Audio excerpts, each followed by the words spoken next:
Well, ladies and gentlemen, the holidays are among us, and we all know what this means. It means in some cases, family will be traveling to us, and in other cases, we will be traveling to family. And inevitably, in most cases, there is going to be somebody within that family sphere that is probably a little bit disappointed with the last election results, right? Maybe you got a lot of family members disappointed with the last election results.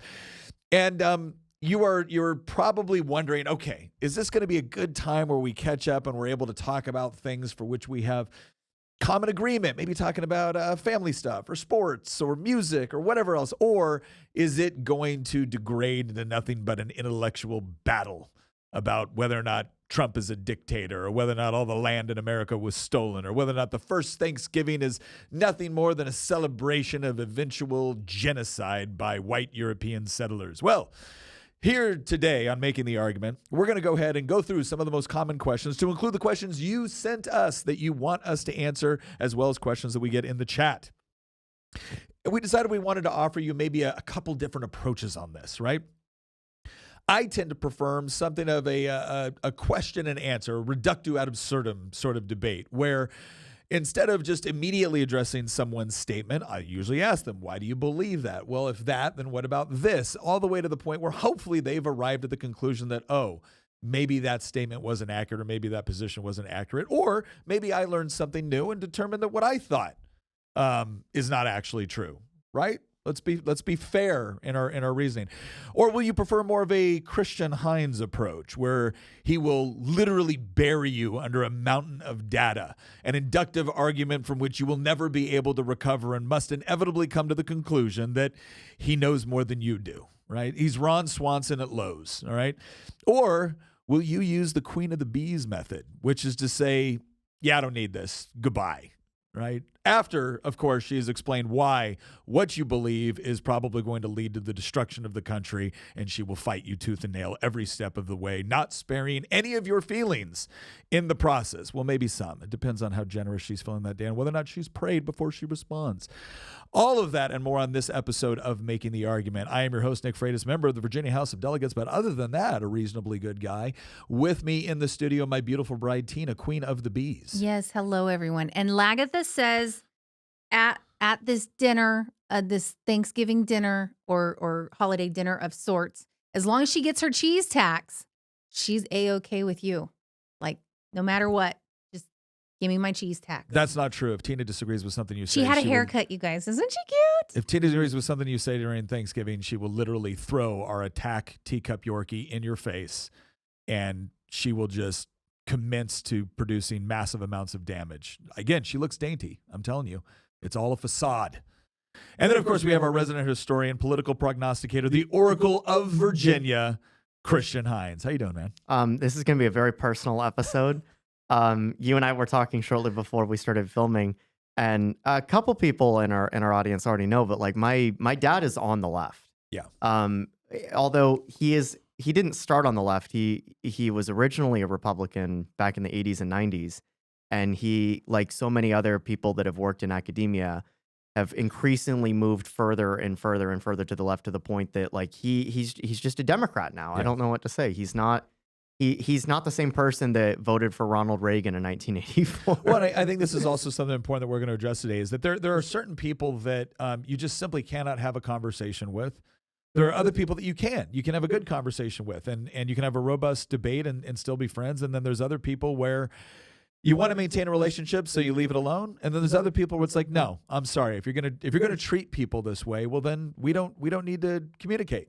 We don't need to communicate. And there's different types of people that get into arguments. Yes. Like I think that a lot of people have this idea that, oh, every single person that's in your family that might get into a debate with you is blue-haired, wokey, that uses zir pronouns and stuff. And that's just not the case, right? That's the stereotype for some truly crazy people out there. But I think that your average person who's a little bit more on the belligerent side, that's on the left, doesn't have like all of those characteristics. They're just a hardcore partisan, and they're upset because they think that the worst man in the country just got elected president with an overwhelming majority.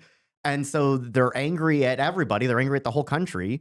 And those are the type of people that I'm more worried about rather than the truly, clown. Well, and I'll give you an example. There's also, like for instance, I was on Trigonometry. They just released one of the clips from that episode where we talked about masculinity, we talked about culture, and we talked about all sorts of things. But one of the things we talked about was foreign policy. So Ukraine and Israel came up. So nothing controversial. Well, the first clip they put out was of the Israel discussion, and Dave Smith, who's a comedian, a libertarian, I think a really intelligent guy, right? He did a response video to it. I haven't seen the full response video to it because he did it. He did his response to mine live, and I'm going to do my response to his without having watched his either. But Dave's someone I think I can have a good conversation with on a controversial topic without it descending into ad hominem attack. And my hope is that, maybe we can both agree. If we can't, my hope is that both of us walk away having a better understanding of why the other one thinks the way they do. And so there's the possibility for those conversations as well. Now, I will say this, before you engage in any of those conversations, the first question that you're going to want to ask yourself is, how do you look before you have that conversation? And that's where True Classic comes in. Because you look great, babe, by the way. Thank you, babe. Thank you. See, that's half the battle right there. That's half the battle. My wife is the one that introduced me to True Classic, if we're being perfectly honest. And I got to say, when she first bought all these T-shirts, I wasn't too sure whether I was going to like this or not. And I love them. It's pretty much all I wear now, unless I'm forced to wear something a little bit more fancy. But even then, True Classic comes in from the top ropes and now comes down with button-down shirts. And if you're a guy like me where you're running around, and let's be honest, right? As dudes, we get a little bit worried about sweat and stuff like that when we're out there at events and you got to take your coat off and it's been hot. And they have the kind of button-downs where I feel like it moves with you, it's comfortable. I got to wear it for one of those shows. But all that to say that it's not just their T-shirts, it's not just the new activewear that they have for the gym, shorts, sweats. You name it, right? They've got it. And if you buy in bundles, that's the best way to kind of get a good cross section of what True Classic has to offer. Now, I will say this. For me, T-shirts were the gateway drug, because it was like the first time I put on a T-shirt where I felt like it was designed to fit instead of just, let's throw some cloth together and give it to you. You were so skeptical at first. I was, but I am a true believer now. And I have their jeans, I have their shorts, I have their activewear, I have their T-shirts, I have their button-downs. Love it all. So the way you get these, you go to trueclassic.com/Nick. And again, bundle. That's the best way to do it. They do great. They really do some great deals and things like that. It's a great thing to get, Christmas presents, things like that. trueclassic.com/Nick. Go get yourself some great items and support a company that's supporting this show. Because again, every company that supports us, right? Look, we talk about some controversial things. It might be easier for them to go somewhere else, but they want to support us. We want to support them, not just because we have some similar values when it comes to things like freedom of speech, but because they create a superior product. trueclassic.com/Nick. Go check that out. Okay, so first thing I wanted to do was kind of lay, again, some groundwork on what makes for a good argument. And it's interesting how whenever we use the term argument, like I've done this before when I talk about like, how do you argue with your wife? And it's like, you shouldn't argue with your wife. Arguments are bad. You should have discussions. It's like, oh my gosh, right? An argument is effectively I'm sure those people are like a real joy to have an argument with. I'm sure they really get somewhere. Well, it's a question of semantics, right? But an argument doesn't have to be like a hostile exchange. An argument is essentially when two people are hopefully having something of a structured discussion with respect to something that they disagree on, and the hope of an argument is to come out the other side either A, having been convinced, or at the very minimum, being introduced to a new perspective or a new way to think about a particular topic that might influence the way that you think about it, even if it doesn't change your overall opinion on the subject or your overall conclusion about what the facts may be. So that's essentially what an argument should be, right? And they can be that way with people who are willing to engage in a certain level of reason. Now, we talked about this briefly before. I want to lay down some categories here, right? There's people that you disagree with that you agree with that you're not having an argument with. Then there's other people that you agree with on most things, right? Or maybe you have like a similar worldview. Maybe you're both of the same faith, right? You're having an argument about a topic with another Christian. Whenever I say worldview too, the other two things that I kind of include on that are is this someone that agrees with the idea of objective truth, right? That there is truth, that there is objective reality. And are they someone that agrees in objective morality, right? That there is such a thing as good and bad, good and evil, right? There are certain things that are inherently bad, certain things that are inherently good, right? These are important considerations. And are they someone that actually believes that the laws of logic apply? Now, if they believe in all those things, chances are you can actually have a really, really productive, really, really interesting conversation, provided that you don't make it overly adversarial, right? And sometimes somebody will lead in with something adversarial. And one of the things I usually advise people to do, that if you're having a discussion with someone, an argument with someone that you know agrees with these basic things with you, like for instance, I'm relatively sure that when I have this response with Dave Smith, I'm not going to try to go in and be like overly adversarial with him. I'm actually going to start off being complimentary. Hey, I know there's a lot of things that we agree on. I know that there's some fundamental principles that we're absolutely dedicated to, but we see this one a little bit different. I think that's interesting, and I would like to get your take. Right? That's a great way to kind of lower the temperature on a conversation. There's going to be other people where maybe you don't share the same worldviews, right? Maybe you do have opposing fundamentals, and that's going to inform the way you talk about things. No, so maybe you don't have the same faith, maybe you don't have the same politics, but if you both have a basic commitment to there is such a thing as truth, there is such a thing as right and wrong, and we can use things like logic in order to arrive to reasonable conclusions. Same thing. I use the same thing. They're like, hey, look, I know we don't agree on a lot of things, but we both value logic. We both value civil discourse. I want to better understand where you're coming from on this. Again, another way to completely kind of maybe diffuse something if something has started off with maybe a flippant comment or something like that. Then there's going to be people that, quite frankly, if they don't have a commitment to those things, they're going to go all over the place. And the question is should you even waste your time? And I'm going to put that sort of person into two categories. So this is, we went with this is the conservative I might have a disagreement with. Then there's the liberal I might have a disagreement with. Then there's the leftist, right? And the way I distinguish leftists is this is someone that is willing to overthrow objective reality and objective morality if it means that, and logic, if it means advancing their goals, because this is all about the consolidation of power. And so, they're willing to do that. There's the kind of leftist that will make statements, that will argue in circles, that will, you'll bring up one topic, you'll essentially defeat it, and instead of acknowledging that any discussion has been made, they'll immediately move on to a different topic. You can still have worthwhile conversations with that person, but it might be to the benefit of other people watching the conversation as opposed to with that person in particular. Because that's also what happens. There's a lot of people that they don't want to talk religion and politics. They just want to have a nice family dinner. And some people, it's just not going to happen sometimes, right? So understand that there's other people watching the conversation. And if you're the one coming off as a jerk, you might lose the argument, not because you were wrong with respect to your facts, figures, argumentation, inductive reasoning, and deductive reasoning, avoidance of logical fallacies, but because you were just a jerk, right? So that's one of the benefits of avoiding that. And it gets difficult when you're arguing with someone that refuses to either stay on topic or follow basic lines of reasoning. Maybe they're engaging in an ad hominem attack against you, which is to say they're attacking your character instead of your argument. You can still have a productive conversation. Just remember, you may be having an audience. Okay. Then there's the person that they can't, not only can they not be reasoned with, but they will lose their crap, right? They will just lose their crap. They do not have.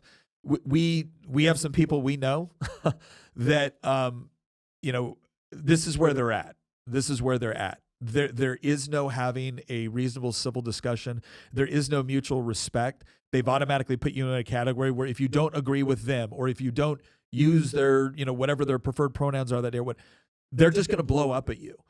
That's the sort of person that, quite frankly, it's not as if I cut them off in the sense that, I will never talk to this person again, or I would never be there for them if they were in trouble or whatnot.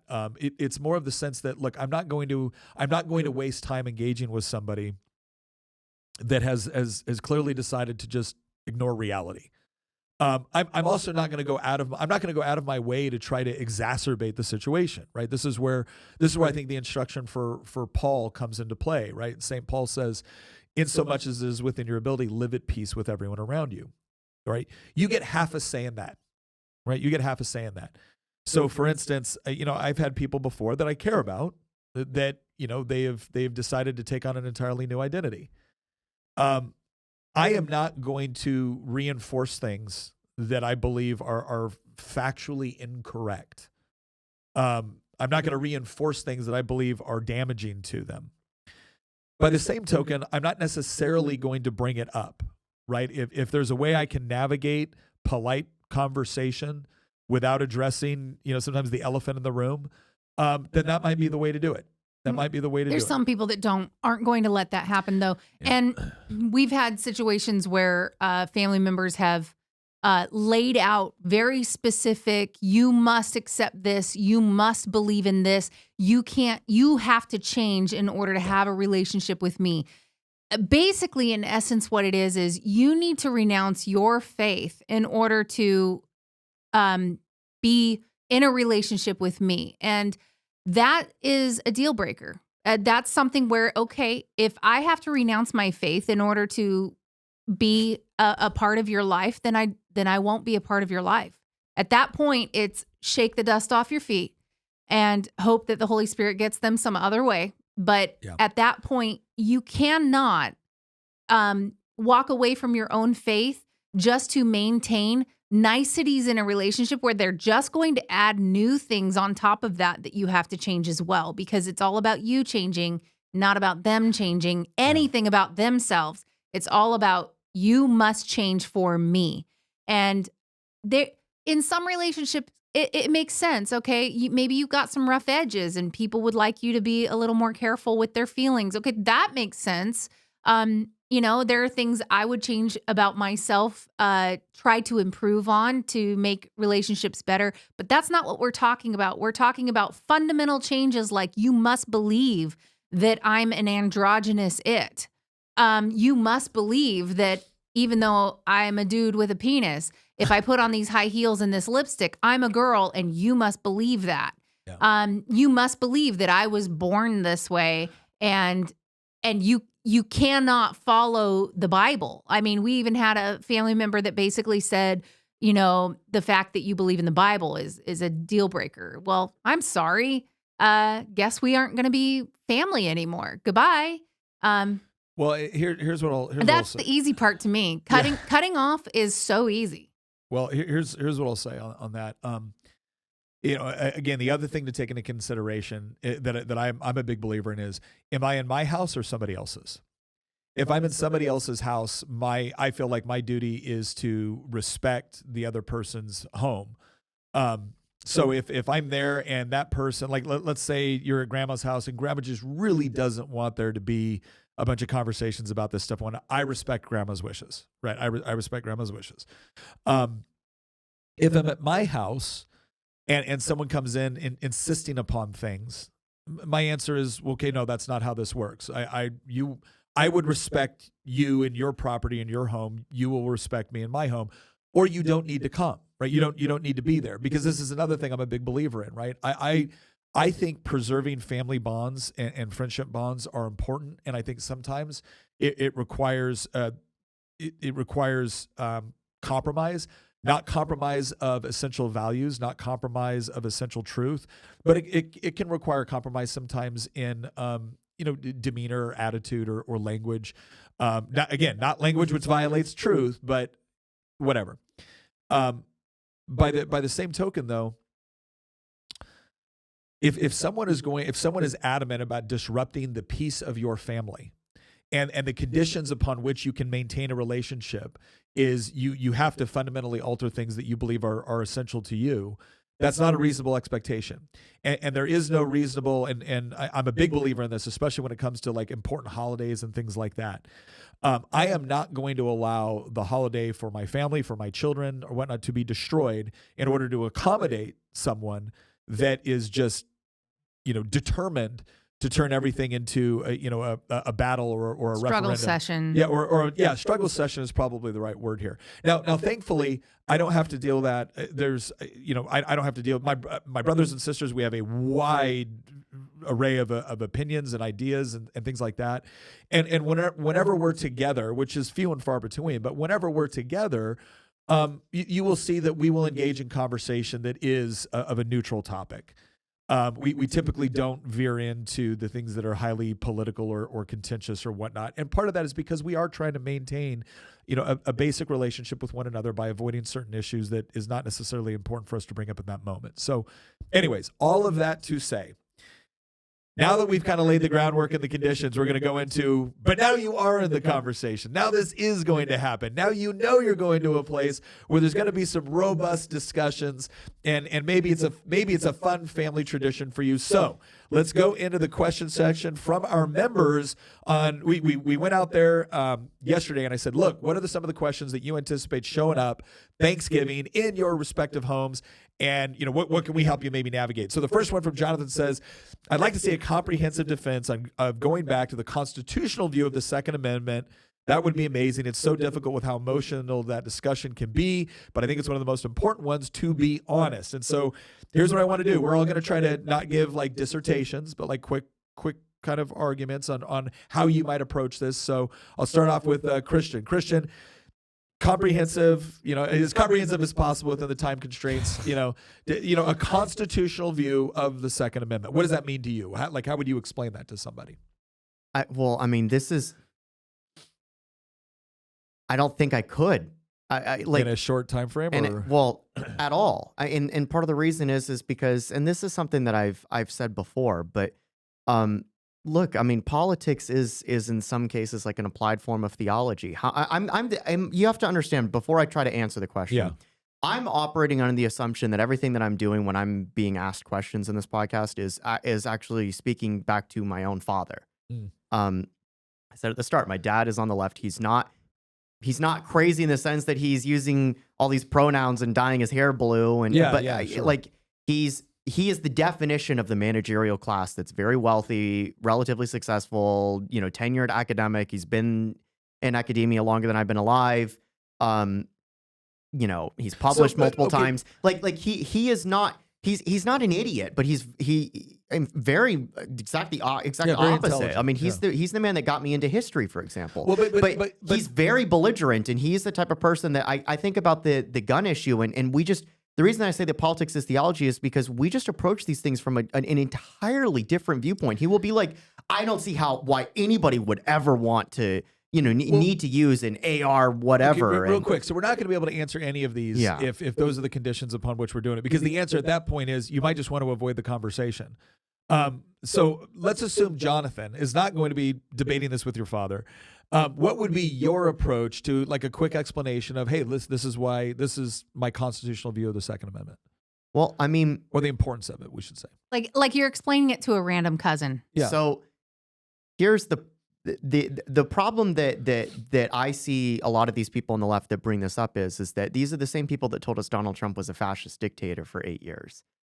And they also want to disarm the American people. Yeah. And so you can't have your cake and eat it too, right? You either have to say Donald Trump is not a fascist dictator who wants to, enslave the country or whatever, or you have to say, and this is why the American people have the Second Amendment to begin with, because the founding fathers recognized that, liberty can't just defend itself on a piece of paper. The reason that, this is something that Elon brought up when he was campaigning in Pennsylvania for Trump. The Second Amendment exists to protect the First Amendment. That's why it's the Second Amendment. It is the amendment that gives teeth to every other right and liberty and just the basic things that you take for granted in this country. Now, some people are going to come back and say, yeah, but this isn't 1812. We're not being, or 1941. We're not being invaded or attacked by a foreign power. Nobody is worried about the Canadians coming across the border and attacking us.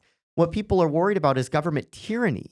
Yeah. And for our family members and friends that are on the left that most likely voted differently in this presidential election, one of the things that they were obsessed about, that they talked relentlessly about, was protecting our democracy.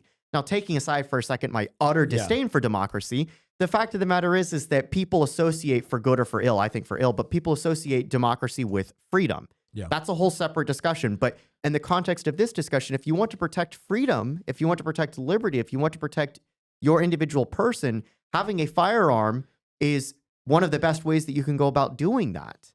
Now, sometimes they might get into specifics about, well, what about this specific type of gun, right? I brought up earlier, well, nobody needs an AR-15. the fact of the matter is that who are you to tell an individual who lives an entirely different life, that might live in an entirely different part of the country? Let's be honest, a lot of these people are living in affluent, gated, suburban communities that have low crime and are well protected. I mean, again, I'll be going to Hilton Head Island for Thanksgiving. It's not exactly Chicago, right? It's like the fact of the matter is that I think that, maybe flip their own thinking on its head. Well, this real quick. This is because I want Tina, and then I've got to respond to, and then we got to go to the next one. But I think this is important because what you actually did, what Christian actually did here, was a form of reductio ad absurdum, because it was the, you're saying that, people don't need firearms. Okay, but you're also saying that, or why would anybody need private ownership of firearms or an AR-15 or what? Like, didn't you just get done telling us that Trump was an evil, vile dictator? So let me get this straight. Trump is an evil, vile dictator, but you want him to be able to take away your guns. Like, how do you reconcile that? That's reductio ad absurdum. What you did was you took one of their claims and then you carried out their claim to a logical conclusion and you made them deal with it, right? You put them on the horns of the dilemma. Well, oh crap. I either have to say, yeah, it's probably a bad idea for the civilian population who I think are about to be subjected to a dictator to lose all their firearms, or I have to admit that I don't actually think Donald Trump is a vile dictator that's going to oppress everyone. Crap. Right? That's one of the points of reductio ad absurdum, is to get someone to the horns of the dilemma.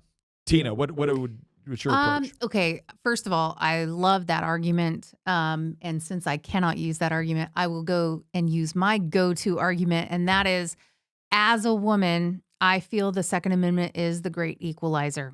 I feel like if I'm carrying, and I know what I'm doing, if I have done the work to make sure that I know how to shoot, know how to handle my gun, and know how to draw it properly in a stressful situation, I feel very comfortable anywhere I go. And somebody might tell me, well, it's kind of sad that you feel like your fellow man's going to victimize you at every turn, and you feel like you're not safe going places, whatever. My argument back is basically the same thing: is we are not the ones who live in the victim mentality forever. We are not the ones who think everybody else is an oppressor. We are the ones who take charge of our own security, and we basically secure our own safety wherever we go. And I don't have to wait for a police officer to come and save me from someone. I can go wherever I need to go. And the left loves to talk about rape culture and how many women are raped in this country and how men are basically predators. Well, if you really believe that, then wouldn't you want all of the women armed and know how to use firearms? I feel like pretty much every oppressor-oppressed scenario that they concoct in their head would benefit from the Second Amendment. And that's just where I'm at with it. And a lot of times you might have somebody that says, well, I don't think people should, that's fine for you and that's fine for me, but I don't think that everybody should have that right. And basically my argument to that is it's really arrogant to assume that you're the only one, smart enough or capable enough to carry a firearm and not other people who may have different considerations.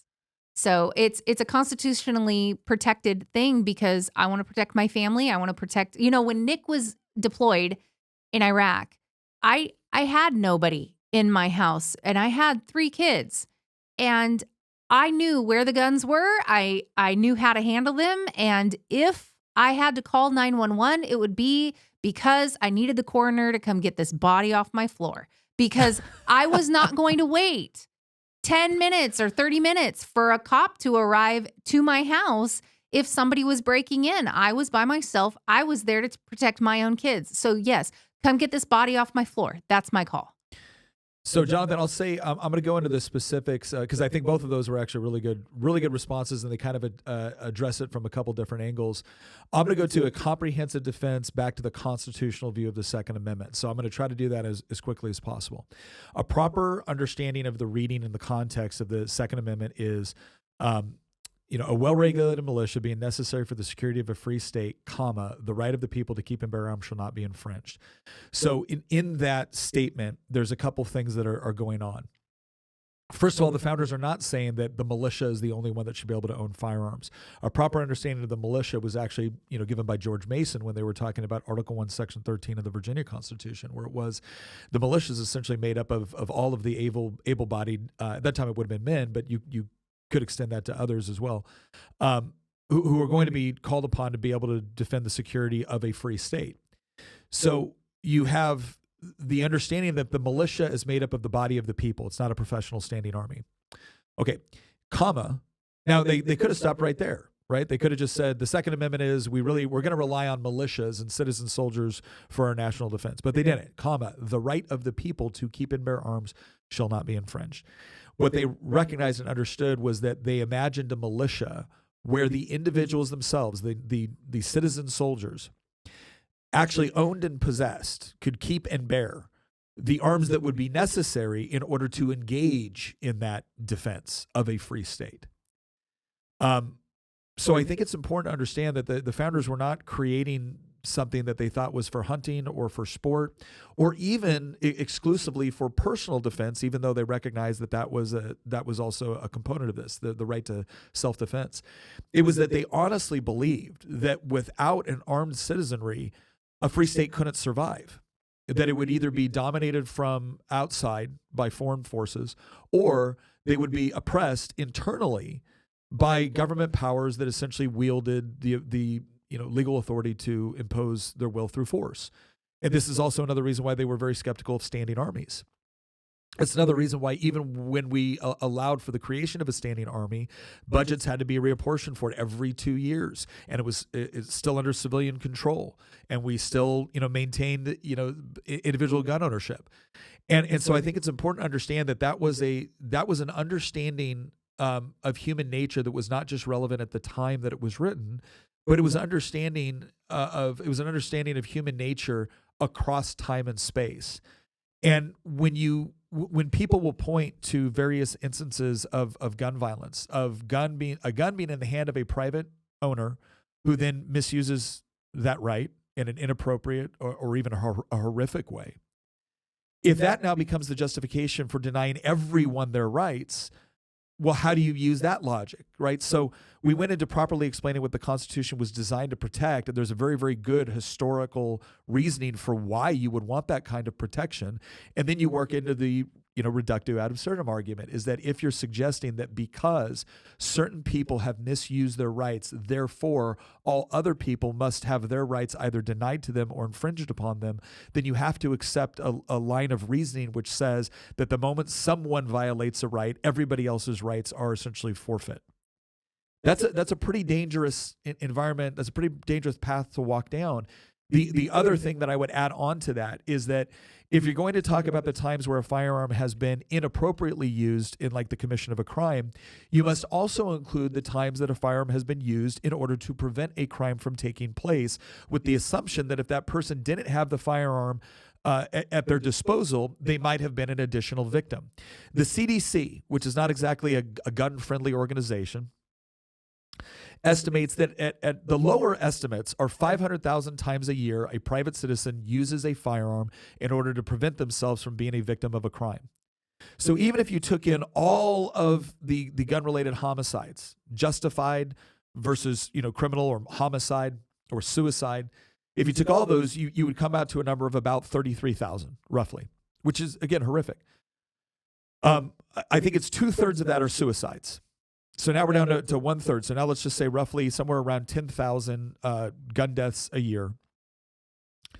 If you're telling me that in the hope that you can prevent some of those 10,000 gun deaths, you're going to infringe on the rights which will generally disproportionately affect law-abiding citizens, what you're telling me is that you think the potential creation of 500,000 more instances of criminal activity, 500,000 potentially more victims, that's worth it in order to hopefully reduce the 10,000 deaths over here.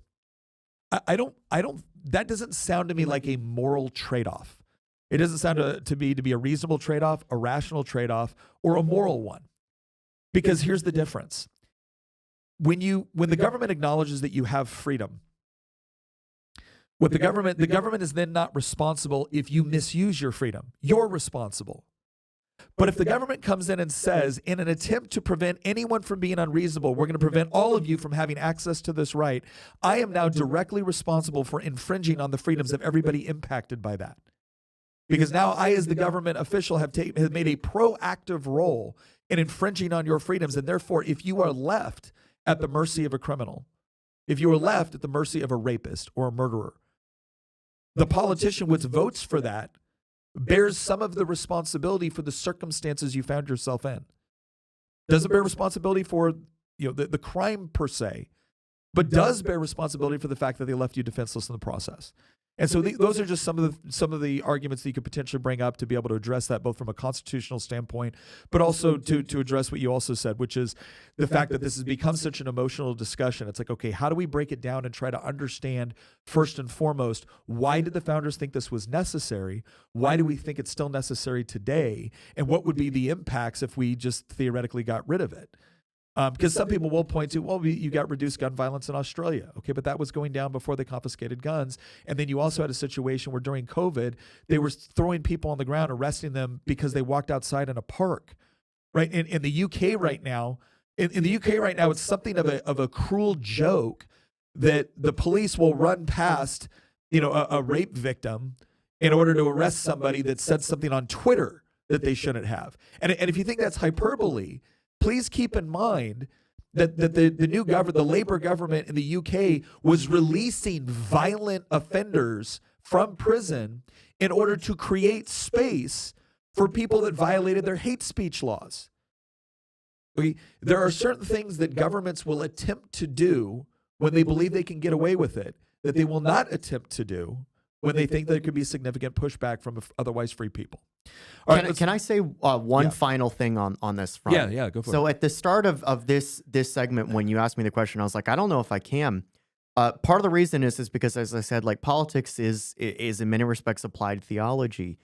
And, if you were to ask your liberal relative or friend at Thanksgiving, a very simple question would actually illustrate the nature of how this is not a technical policy issue, actually, if you think about it. It's a metaphysical problem. The technology behind most firearms, certainly most semi-automatic firearms, like an AR-15, for example, were around in the 1950s and 60s.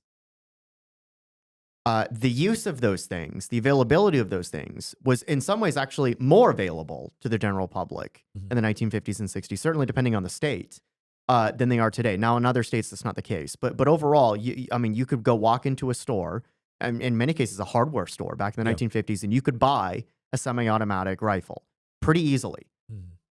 There were not nearly the number of mass shootings and mass casualty events in 1954 as there are in 2024, or really in the 2020s in general. Yeah.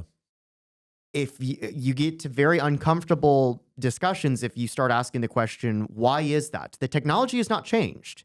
Semi-automatic rifles, and this being a veteran, semi-automatic rifles were available in the 1950s and 60s. Why were there no mass school shootings? Why were there no mass shootings? Or very so few that they were very rare, and now they're. I mean, in the grand scheme of things, they're actually not incredibly common. They're shown in the news every time that one happens, which is why we have this idea that they're always happening. But it's the way that we interpret statistics, right? Yes. But the fact of the matter is that they're far more common now than they were 60, 70 years ago, even though the technology has been the same and they were just as available.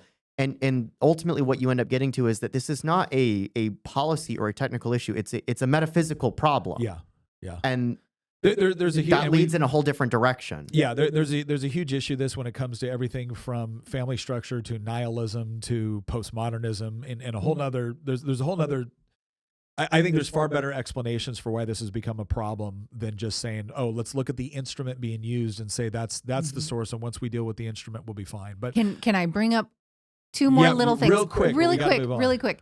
First of all, a lot of people will say, why do you need a weapon of war? Obviously, in the Constitution, in the Second Amendment, it explains that, yes, we do need weapons of war. Yes, I do need a cannon on my front yard, and I do want a bomber jet in my driveway. Okay, so period. The end. The other one too is Nick had mentioned that 2/3 of the deaths due to firearms are suicide related, and I just wanted to address that real quick because a lot of times people will say, well, wouldn't you want to prevent these suicides? The question to ask back to them is, what is your view on euthanasia? Because almost all of the people that are very, very anti-Second Amendment are for some reason very pro-euthanasia. And so there's this contradiction in their way of thinking where basically they don't mind if people commit suicide. They just want you to have to pay a doctor to do it.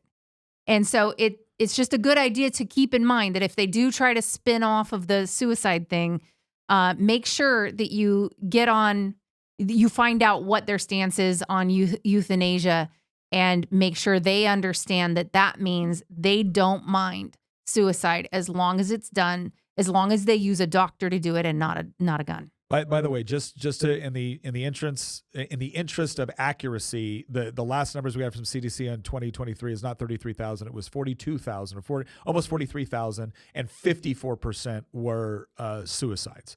So I want to make sure we're being accurate here because this is important. A lot of times, if you're not accurate, you can formulate an argument that is 99%, just unassailable and accurate, and the larger point has been made. And then people will glob onto that 1% thing you got wrong and be like, oh, see, you don't know what you're talking about. So I do try to be accurate in there. So I just wanted to make sure I clarified that. All right, let us go to the next question. Jaham Fernandez, since they're going to use this talking point, I'm going to shoot it here. How do you tackle the stolen land argument? And this is assuming that they actually want to have a discussion and not just be dismissive. So I'm going to tackle this one first. Okay. The first thing that you have to do is look. There's a reason why stolen land is because it gives the idea of criminal activity as opposed to what we might consider conquest. Now, there's a good philosophical question to be asked, like what's the difference between conquered land and stolen land? Stolen land is generally associated with an individual's or a series of individuals going and doing something strictly for profit or whatnot. That doesn't mean a government can't do the same thing, right? It's just a larger entity engaging in it. So I don't think it's totally inappropriate to use stolen land depending on what the context actually looks like. But I do think there needs to be some distinction made between the two things, and here's the reason why. I think it's perfectly fine to say, look, anybody should acknowledge when treaties have been violated, territory has been taken or conquered or annexed in a way that was wrong or immoral or whatever it is. The question is twofold. One, are you applying the standard that you're using toward the United States equally across the board to include that of conquered peoples? Or are you selectively applying it only toward the people or the governments or the institutions that you don't like? Because if it's selective application, I'm less interested in your argument because you haven't actually expressed a general principle on which we can discuss. You've said, I just want to apply it when I feel like it. Because if you wanted to apply it as a general principle, here's a conclusion you would have to come to, is that pretty much most conquered people throughout history were going around conquering other people at some point in their history. There's actually this really interesting, I think the movie was called Bury My Heart at Wounded Knee. And it was a discussion that was taking place between a U.S. cavalry officer and Sitting Bull. And essentially Sitting Bull is telling the cavalry officer, you need to leave the lands, you're scaring the game away. And the cavalry officer is like, oh, where would you have us go? And then a debate ensues where the cavalry officer is reminding the Sioux that they came out of the Minnesota woods armed to the teeth in order to kill the tribes that were there and take their land. And then the Sitting Bull responds like, well, who gave us those guns? And the cavalry officer is like, we're not doing this for any more nobler a purpose than you did. But it's false to create this myth that you were a peaceable people before we got here. You hear the same thing too, and a lot of this stems from Howard Zinn's A History of the American Peoples. There's a really good there's a good book out there called Howard Zen, Debunking Howard Zen by Mary Graeber. And here's what I would encourage you to do. If you want to kind of learn more about this, either purchase this book. There was also a speech that she gave at Hillsdale College where she discusses it. But the reason why I bring up Howard Zen is because so much of people's understanding of American history lately, as of late, especially with younger people, has been heavily influenced by Howard Zen's A History of the American Peoples, which is horrible scholarship. It is, in fact, Arthur Schlesinger, who was considered a liberal or a left-wing historian, said that, Zen was not a historian, he was a polemicist. That he essentially had a narrative he was pushing, and then he selectively used historical references or not well-documented references in order to build his case. And the reason why he got away with it is because there was an element of truth in what he was talking about. Nobody is claiming that the American government or even American colonists in some cases had a universally good relationship with the Indians. We know that's not true. We're certainly not arguing that European settlers or whatnot were always in the right and always doing noble things. That's certainly not true. But then the reverse of that is to say that the Indians were living around in these kind of like communes where they were just living in peace with nature and it was all wonderful. The only reason Cortez was able to take out the Aztecs is because of indigenous tribes in that area that sided with Cortez against the Aztecs because they were tired of the Aztecs kidnapping their people in flower wars and then sacrificing them to their sun gods. Right? Like the Iroquois Confederation was actually a set of 5 tribes in the New England area, what's now the New England area, that were setting up a confederation to fight against other tribes, sometimes for defensive purposes, sometimes for purposes of conquest. And you see the same thing throughout history between the Comanche and the Apache and the Navajo. And you can go through the list. Warfare and conquest is a human condition. It's not a European condition. It's not a capitalist condition. But a lot of the history that's currently been written was written by people like Howard Zen, who were Marxists, who had very much had an agenda, and so they've tried to create this narrative to where, in an attempt to galvanize, support for either conquered peoples or groups that feel like left out of society. They've tried to create this idea that, capitalism is your enemy, and the European conquest, that's your enemy. The colonizers, that's your enemy. And in reality, it's just not a very good way to look at history, because what you're going to end up finding is no matter what continent you went to, despite the race, ethnicity, religion, all of it, conquest ethic was, for a significant period of human history, just considered the default. It was not strange. It was not confusing anyone. Slavery was the default. And so what you really need to ask yourself is, why do we not think that way now? And it turns out that the primary reason why we do not think of that way now, the primary reason why we do not believe that the conquest ethic is reasonable now, is not because of Marxism. It's certainly not because of Karl Marx. It's certainly not because of communist regimes. It's largely because of things like just war theory, which is largely informed by Augustine and others, which a lot of it's rooted in Christianity, was the idea that you can't just go and steal other people's stuff. Now, that's not to say that people didn't do that in the name of God, in the name of freedom, in the name of manifest destiny, and it's perfectly appropriate to have those conversations. But again, I'm going to take this all back to the beginning. When someone starts talking about stolen land, you have to ask them the question, is there a general principle you're applying to everyone, or is this a specific argument that you're only using toward the people that you disagree with? Because if it's general, you can have a good conversation. If it's specific, it's just a tactic. It's just a tactic. So that's my argument. Christian. I find it very funny that individuals on the left seem to believe that land belongs to the penultimate possessor of the land. Explain that before you go on. Okay, so here's an example. Mesopotamia was controlled by the Sumerians. It was controlled by the Assyrians. It was controlled by the Babylonians. It was controlled by the Persians. It was conquered by Alexander and the Greeks, who then fought themselves. And then, Antigonus took it, and then Seleucus took it, and then the Parthians took it, and then the Romans took it, and then the Arabs took it, and then the Ottomans took it, and then the British took it. The point is the Mongols. Oh yeah, sorry, I left out the Mongols. The Mongols took it from the Arabs, and then the Iranians briefly took it back, and then the Ottomans took it. The point is that corner of the world has changed hands dozens of times over the last 2,500 years of history, 3,000 plus years of history, right?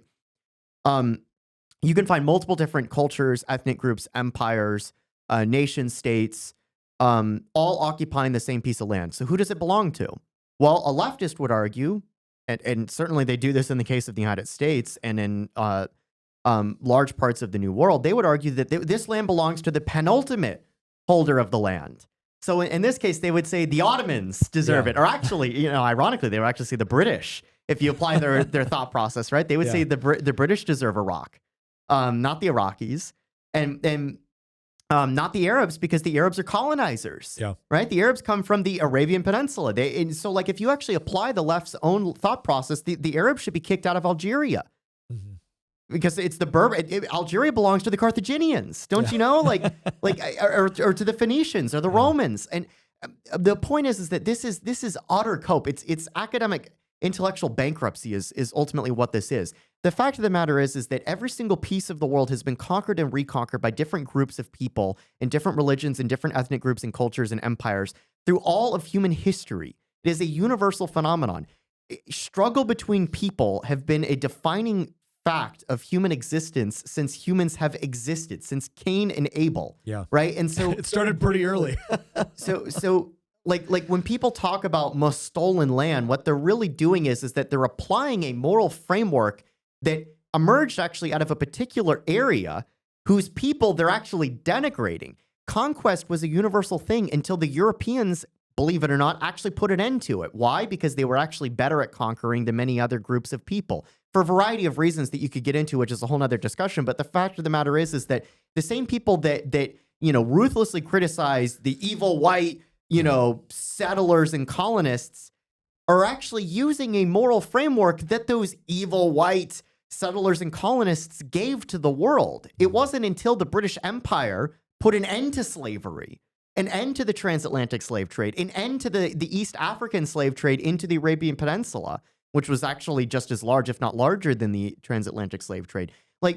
It's just very ironic that cultural Marxists will take moral frameworks that were given to us by the Americans and by the British, who put an end to things like slavery, in order to then turn around and denigrate a particular group of people for something that was actually a universal phenomenon through all of human existence. Well, and I'm going to add one more thing, and then actually, let me go to you first, honey. Do you have anything you want to? I would ask them what their immigration policy looks like, and I would say, "Are you an open borders person who thinks everybody should just come in? And should they accommodate our culture, or should we accommodate their culture?" And see how that squares up with their view of the original immigrants coming over. Okay, maybe they might say we were illegal immigrants coming over, or our ancestors were illegal immigrants coming over. However you want to slice it, they're a bunch of hypocrites. And if they're sitting at your Thanksgiving dinner with you and enjoying that meal with you, then they really don't believe what they're saying anyway. And you can just let them know, like, hey, so are you going to eat that turkey? So why are you perpetuating it then, if that's what you believe? First of all, we disagree. And you just get conquered sometimes and you need to deal with it. Okay. If you got conquered, don't bitch about it. And then, you know what? I'm sorry, but come That's on. That's more ruthless than what I said. But you guys made these beautiful arguments, but the way I would handle somebody at the Thanksgiving dinner table with that is I would tell them, you're not going to eat that, are you? And why are you even here? Because are you going to celebrate this or not? And if you are going to eat all this pie and are you just here for the free food from the European colonizers? Right, exactly. and so, but I would just say, look, you're just a hypocrite. And then I would let you two deal with the rest of that conversation. And I would go on about my business, eating my food. Bring my doggy. Where's my doggy? Yeah, because at some point you've got to kind of go, dude, like, you got conquered. I'm sorry.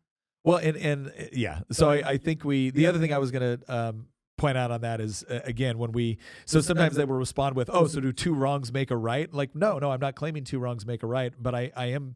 One of the things that's interesting is the reason why the Europeans get hammered so much about this is not because they were any more, I think, like conquest oriented than other civilizations.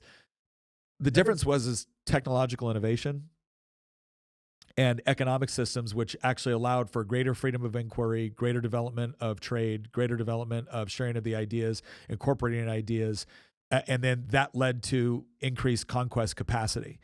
So, for instance, the Chinese had the technological advancement. In fact, they had a massive fleet that was starting to explore areas of the Indian Ocean and would have had the capacity for mass conquest and colonization. And what happened was that you had a dynasty come into China that was very, very isolationist and essentially destroyed it, but not only prevented greater expansion of like Chinese culture and maybe territorial, expansion, but also trade and innovation and technology. And so I think we have to understand that sometimes what we're doing is when a particular tool becomes available that gives one civilization a massive advantage over another one, it can be easy to say, oh my gosh, look at how horrible that is. But you have to keep in mind that, okay, everybody was engaging in the same ethic. One side did it better as a result of the cultural advancement that was possible. Rome did it better for centuries. Persians did it better for centuries. And Mongols did it better for centuries. And so it's important to understand that when there's a particular change in maybe a tactic or an approach, sometimes it's disease, right? That can have an oversized impact. Sometimes it's geographical things that have very little play on anything else involved. All of those things have to factor in. And so it's important to take all of that in consideration instead of just what has become a very, very useful argument for, I'll just say it, largely it's Marxists. And the reason why they're doing that is because they're trying to galvanize support for a particular end state, not because they're necessarily concerned about conquest. Believe me, if communists or even socialists in general were really concerned about conquest, it certainly didn't show up in the sort of regimes that they ended up leading in the 20th century. There's one more thing that I want to bring up on this front, which is last one, and then we got a bit of the hypocrisy. Yeah. I'm gonna read off something that I wrote earlier because I think it articulates this. It's very quick. Vast swaths of the American left hold all the following views. Rape and murder are acceptable forms of resistance to drive out colonizers and settlers. All land belongs to the indigenous natives of that land. Borders are illegitimate, and no human is an illegal immigrant. Yeah. So you can see how there's, believe it or not, the Israel-Palestine dispute perfectly encapsulate this, in part because it doesn't matter actually what side you're on in the Israel-Palestine dispute, because both sides will make an argument using various different mechanisms in order to justify why either the Jewish people or the Palestinian people belong on that piece of land. But the fact of the matter is that both sides will argue this group of people belongs on this piece of land. And so it's very convenient how some people on the left, it doesn't matter whether or not they're on the Israeli or the Palestinian side. Increasingly, they're on the Palestinian side. And if they're on the Palestinian side, then it's convenient how they will conveniently, I keep saying the word convenient, but the reason why is because for some reason, colonization stops in the 630s AD. It doesn't exist if you go any further back than that. And there was something that took place in that time period. Oh, that's right. It was the Islamic conquests. It was the Arabs conquering half of the known world within the span of a single century and getting within 100 miles of Paris until Charles Martel defeated them. It's just, it's interesting how everybody actually tends to be a believer in stolen land for their preferred group of people. Yes, yeah. Or the way that's the whole general versus specific. If you're making a general argument, then I can agree the bad thing happened. The question is practically what do you do about it? Do we have to go back to the original occupiers of each particular piece of land? And okay, in order to do that, you're going to have mass deportation. You're going to have mass confiscation of property. You're going to have do the people talking about these things actually intend to do that? The answer is no. They just want power.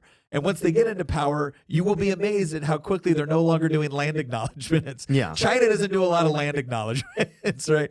All right, let's move on to this next one. Michael said, I've been trying to get my cousins with children ranges of 12 years, 3 months to 12 years to get excited about Tuttle Twins instead of everything else on the other networks. It just seems easier for them to choose what's familiar instead of what's better. Look, one of the ways that you can do it is obviously you can, hey, you can get gifts, right? Christmas is coming. You can go to Tuttle Twins. You can, they have the books there. There's a couple different ways you can do it. And then there's also the cartoon series. Some of it is maybe just, getting to watch it and see if they like it. Get them the little plush toy or whatnot. The 12-year-old is probably knows what they kind of like, and you might be able to say, hey, here's a new show to watch. Your younger cousins, a lot of times too, they want to, I remember being the older cousin. And so like your younger cousins typically want to hang out with the older cousins, right? It's kind of cool. So if you're watching something with them, right, or you're engaging with them or whatnot, they might be more likely to watch it if you as the cool older cousin are watching it. So that's just a way, that's just a couple ways to do it. Gifts and then spending time with them and watching it, that all works. Okay, another one here. Okay, we did the stolen land one. Okay, Connor asks, what are some techniques that you and Tina have developed over the years for graciously disarming combative guests? I'm assuming Connor doesn't believe Christian has any tactics for graciously disarming combative guests. I will tell you exactly what we do. We do not invite people that cause issues in our house. I'm telling you right now, there are some folks we just do not invite over, and there is nothing wrong with that. Yeah. Well, so Connor says, I know that I am much more receptive to feedback, knowledge, and correction when I feel that the other person loves and cares for me. I figure it works both ways. I think that's true. And it goes down into that category of guest I talked about, right? Someone that agrees with you in principle but disagrees on a particular issue. Someone that disagrees in principle but respects logic and can have a civil discussion. Somebody who disagrees in principle and can't necessarily have a civil discussion but is still worth talking to because the audience can be convinced. And then finally, the person that's just a problem. The people that fall into just the problem category, we don't invite to our home. Yeah. Why would we? Why would we destroy everybody else's experience? This is something too where I think there's a certain degree of correction that can come for somebody that is constantly causing problems through exclusion. Like, look, we love you. We'd love to have you, but you've developed a pattern. And since you're not willing to show us respect, we're not going to invite you into a place where you can destroy our environment. That's perfectly reasonable. And sometimes people need to understand that about them. And yeah, they might lash out and they might be angry. And you might have someone saying, oh, but you got to keep family relationship. Yeah, sure. But like anything else, one person doesn't get to destroy the experience of everybody else in order to maintain family relationships. You want to maintain a family relationship, that is to some degree a two-way street. So I'll say that first of all. But let's talk about a combative guest who maybe they're not a necessarily combative person. Maybe it's something where this is just an issue that really hits home to them for some reason. Now, so let's say the college student that returns from home. So maybe you've had a nephew or a cousin or something like that, and they're off first year at college. They're coming back. They've just gotten all this knowledge. They've been fed Howard Zinn, and they're just really passionate about this stuff. They're really passionate. They don't understand why you're not passionate about it, and you're just blind to what's going on. So a lot of times with a combative person, one of the best ways to do that, I find, again, is to ask questions. So it's to say, hey, whoa, wait a second. I'm willing to hear you out, but I need you to explain where you're coming from, and I need to be able to ask questions so I can properly understand you. And I have found that the majority of people, if you say, hey, I want to understand where you're coming from, but the only way I can do that is obviously to listen, but I also need to be able to ask questions so I can understand, because I'm assuming you want to explain this to me or convince it to me if you're bringing it up. But me asking questions is part of the process where I can properly understand what you're saying. So is that okay? I mean, I'll be happy to hear you out. And then you kind of let them talk, let them explain where they're coming from. A lot of times, sometimes people will give an argument and it's just something that they've regurgitated from the professor, right? Other times people are giving you an argument because they have been deeply and personally affected by something. And it's important to distinguish between those two things. Because what you don't want to do is in your response or even in your questioning, you don't want to invalidate a personal experience. So let me give you an example of this. If you are talking with somebody who lost a friend, like a very close friend, to gun violence, especially if they were younger, right? And I don't mean to disregard, an older person that dies as a result of gun violence, but we all react differently when it's someone young. When it's a life cut short. Because they have their whole life ahead of them. The last thing you want to do is make like a very, very technical argument, which disregards that feeling, because for them, they're not arguing, and sometimes they're not arguing for a larger principle. they're arguing on behalf of their friend, and you're disregarding that. And so you don't want to do that. And so sometimes it's important to ask more probing questions. The reason I say this is I've done this before, and I've shared this story before where I was arguing on a Christian apologetics thing, and somebody asked me a question about suicide, and it really wasn't relevant to what we were discussing. But instead of me saying, that's interesting, why do you ask me that? I just proceeded to explain why that's a red herring argument. It doesn't apply to the topic of our conversation, and why are you trying to get us off topic, which was all true if we were having a formal debate, but that's not what we were doing. We were having a discussion. And it turns out in that moment, the reason why he asked me that is because his wife had committed suicide. And he was obviously deeply impacted by that. And he wasn't looking for a technical answer to the question right there. He was looking for some sort of assurance, some sort of understanding or empathy. And so I would really say when somebody is coming and they're combative, try to determine, are they combative just because this is kind of their nature, right? They're a little bit more argumentative, and maybe they're all spun up on a bunch of stuff, and they just feel like this righteous indignation, not because they have a depth of knowledge or experience, but because they're in an environment right now where they are consistently rewarded for having righteous indignation at the latest thing. Or are you talking with somebody that is undergone deep personal tragedy, and that has informed the way they're thinking about this topic? Questions are a great way to do that. And then the reason why I constantly refer back to reductio ad absurdum, which is, again, reducing the argument to absurdity, or the horns of the dilemma, or carrying something out to its logical conclusion, is because through the process of answering questions, you're allowing them to feel like they're in complete control of the conversation, right? Like they're the authority because they're the ones being asked questions. By the same token, you have the ability to shape the conversation and to direct the conversation into a way that leads to greater introspection. Now, I will say this. There's a good way to ask questions and a bad way, right? If you're rolling your eyes, if you're being sarcastic, if you're asking very loaded questions, that's not as helpful for someone that you're trying to maintain a good relationship with. But if someone says, like, let's say you get to the bottom of someone that lost a friend to gun violence, and you say that is absolutely tragic. Like, what happened? What were they? And be genuinely interested in their tragedy. Let them kind of get that and be like, I am so sorry. That is horrible. And they're like, and then when it's appropriate, say, here's, like, I agree with you. That's tragic. And I agree with you that I want to prevent that.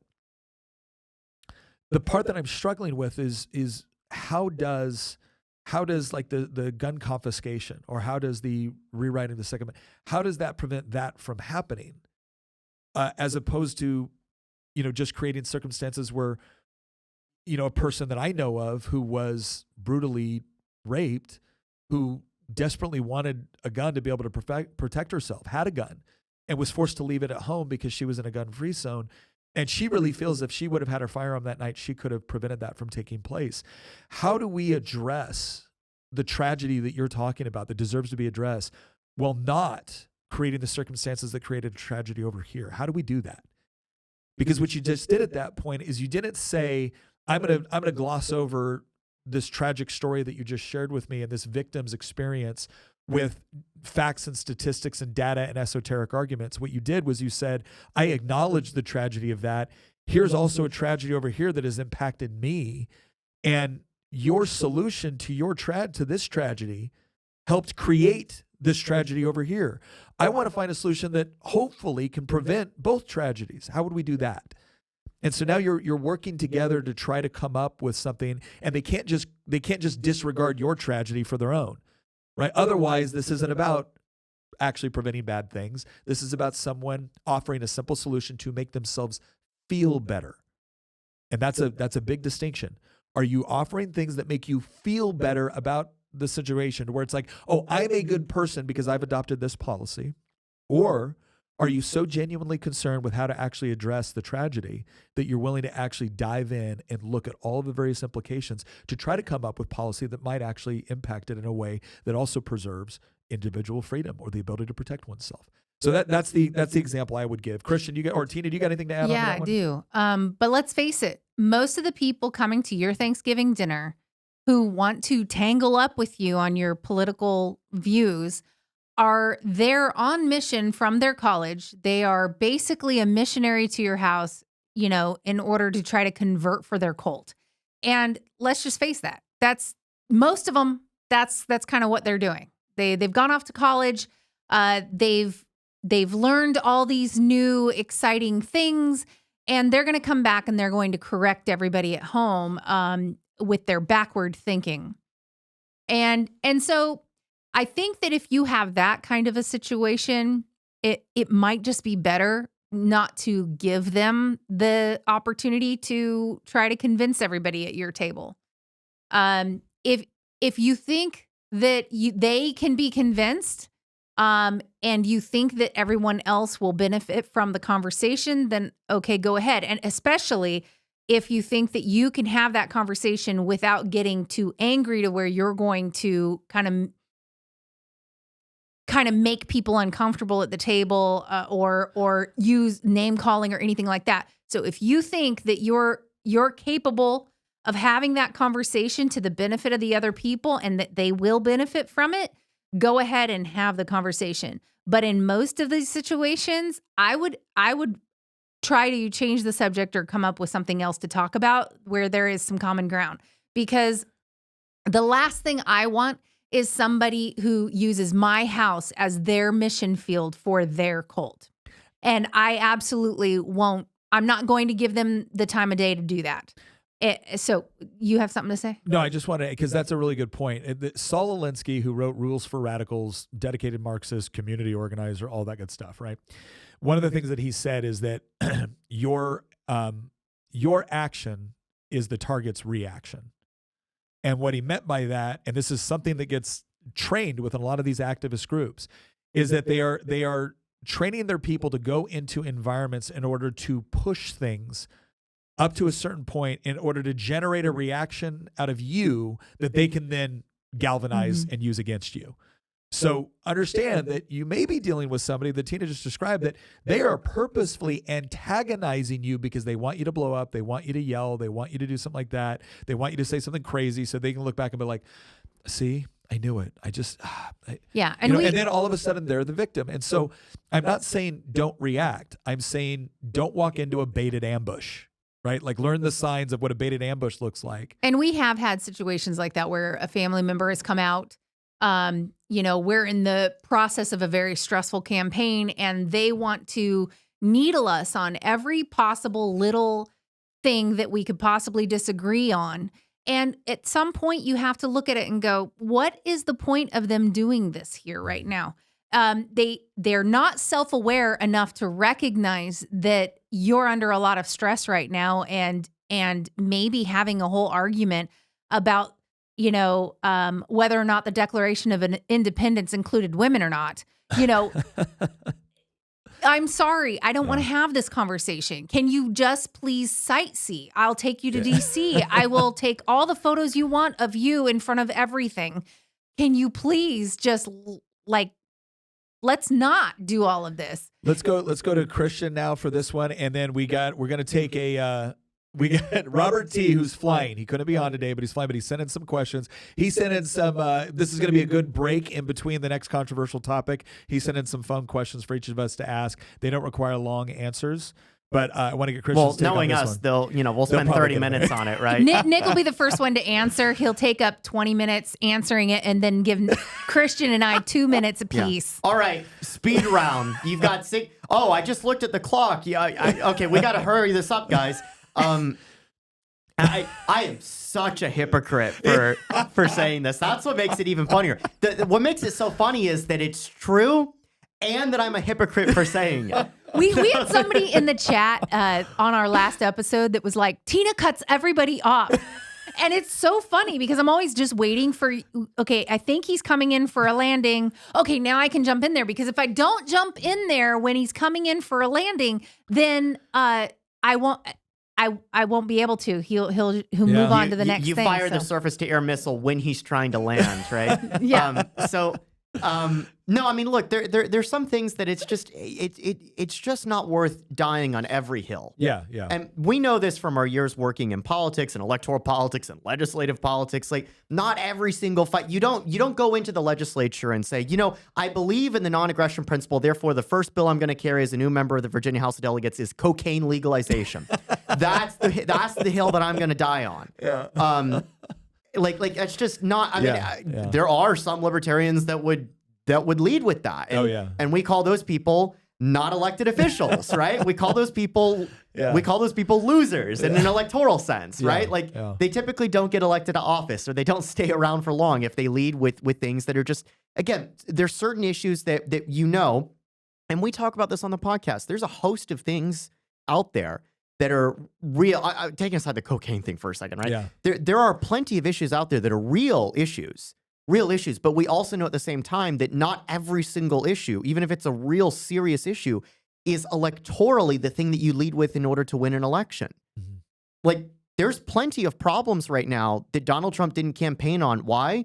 Because they weren't going to get him elected. Not because he doesn't care about the issue, not because he doesn't want to do something about it, not because the people around him don't want to do something about it, but because he knew the things that are going to get him elected are immigration, inflation, and crime. These are the and pressing cost of problems living. of the day. Those are the things, on the economic side and domestic side, those are the things that are going to get him elected, and they did. Yeah. And it's the same thing with these arguments. Like, basically where there's consensus. Well, and the other thing too is it's like save your energy for topics that really matter on some of these things.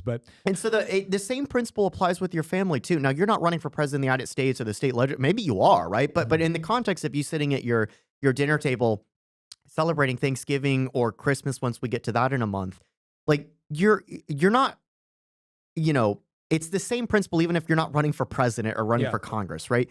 Not every single issue has to be an issue that you just die on. Like sometimes you can just be like, look, we disagree to disagree. Or sometimes you don't need to pick the fight. Now, if somebody's trying to pick a fight with you, understand too that it's a Thanksgiving setting, which also means that there's other family members there that can be your ally, or that, look, you've got like a cousin or an aunt or an uncle, and they're just like, I just want to watch the game. Yeah, read the room. Read the room and understand that, like, if the other person's being the belligerent one, typically their spouse or their kids or your cousins or aunts are going to be like this. Don't interrupt this them. happened like, all don't the time. interrupt them while they're showing their I miss my grandparents so much because, one, they were pretty based conservatives, but two, they would be like, Ricky, leave the poor kid alone. They're talking about their son berating me, his son, about politics, and they're on the right. And so, like, we're allies. My dad is the only left wing. Or the other example would be my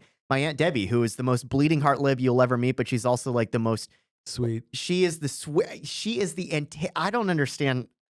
I mean, I've known Debbie my whole life, but I don't understand. She is the antithesis of the stereotype that we think of left-wing people being hostile. She is the least hostile, truly a bleeding heart liberal. Like she will vote Democrat for everything because she wants to help people, not because she hates anybody. Yeah. She doesn't, I don't know a single person that she hates. She gets along with my family. I know that she doesn't hate people.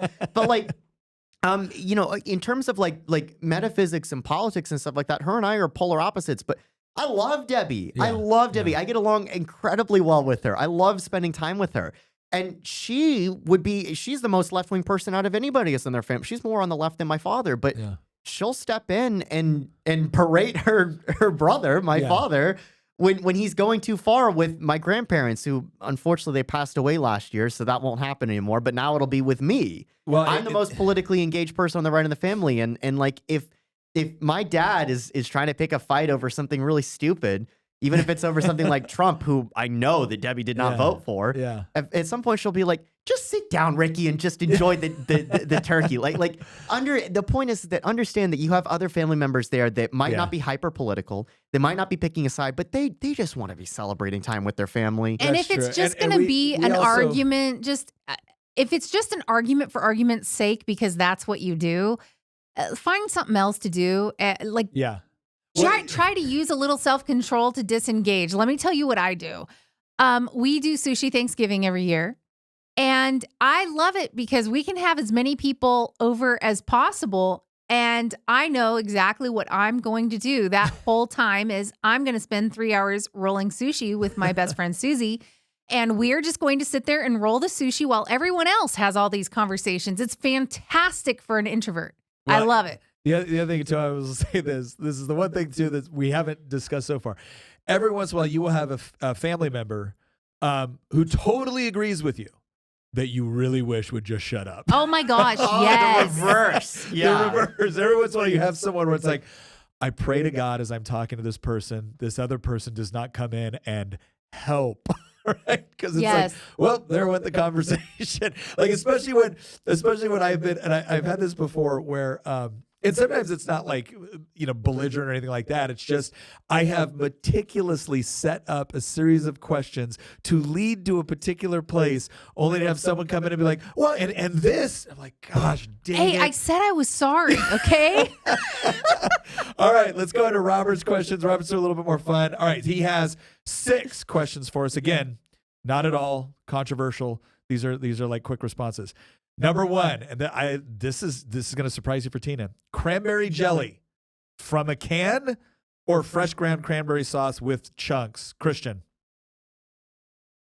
What was the first option? You can have cranberry jelly from a can, like or Yes. you can have it fresh ground cranberry sauce. Neither, because I don't like cranberry sauce. Tina. Oh, forget you, dude. Okay. All right. These are 2 completely separate things that both belong on the table. Okay. But if I had to choose, because they are not the same thing, Got it. but they are both a staple. Okay. But if I had to choose between them, I would get the can, slide that right out, slice it right up, lay them over all pretty. Oh, those are so good. It's like dessert on your plate. RFK Jr. is probably so upset right now. It cleans your palate. It cleans your palate in between bites of all these other savory things. And I also saw some kind of recipe where they sliced it up, laid it all out on parchment and froze it. And then they dipped them in chocolate and it was cranberry slices. I'm Nick Freitas and I reject that message. Are you kidding me? I don't The really combination of tart with like dark chocolate. Okay. All right. Okay. But anyway, it's the cans all day long for me, the cans. But we do sushi Thanksgiving, so they are not on my Thanksgiving table at all. Okay. Nothing traditional is allowed on my Thanksgiving table, period. I don't really like cranberry. I'll just leave it that way. I don't really like cranberry sauce. All right, number 2. And this has got to be quick. Your favorite pie, Christian. Oh, gosh. Favorite pie, pick it now. Pumpkin pie. Oh, my gosh. Okay, wow. Ugh. What do you say? I hate pumpkin pie. Okay, Tina. Unless you have a mountain. Okay, so if your pie is this big and you have real whipped cream like this big, then I can handle pumpkin pie. Pecan all day long with my great grandma's pie crust recipe. Okay. But I make I don't use, hey, stop, okay? I'm passionate about this. Pecan pie, okay? But you use real maple syrup instead of corn syrup. And it is amazing. Amazing. That's good. Avoid corn syrup at all costs. Okay, that leads. My favorite is cherry, by the way. And honestly, I feel so bad because I like the cherries just like in the can. I don't know why, but I grew up with it, and I like intuitively know that the fresh cherries all made are better, but there's something about that taste. I know it's horrible. It's so yucky. Number 3, on the topic of pies, how does everyone pronounce pecan? Is it pecan? Is it pecan, pecan, or pecan? It's definitely not that third one. It's not pecan.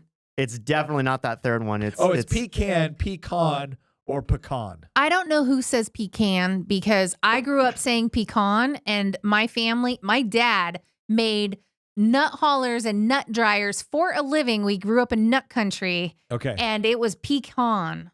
Pecan, Christian? It's I believe it's actually a southern thing to say pecan. That's typically how I've said it. I say I can say both, but I typically default to pecan. I always say pecan. Okay. Pecan. Number 4, he said, I am Caucasian, but I was born and raised in Georgia. Does that make me Native American? Yes. All right. Number 5, ham, turkey, roast, or other for Thanksgiving, Christmas meals. Christian, what do you guys do? Like main course. This is just a main course discussion, Tina. All right. Like ham, turkey, or something else for Thanksgiving. So it depends on where I'm at. If I'm with my father's side of the family, we actually eat pasta because we're Italian. Okay. And my grandmother would make like very authentic. Yeah. I can't go to Olive Garden because I grew up eating actual, you know, I mean, she was born in Italy. She lived through the war and everything. All the way up until like probably like maybe 2 years ago, she would cook, you know, pasta for Thanksgiving.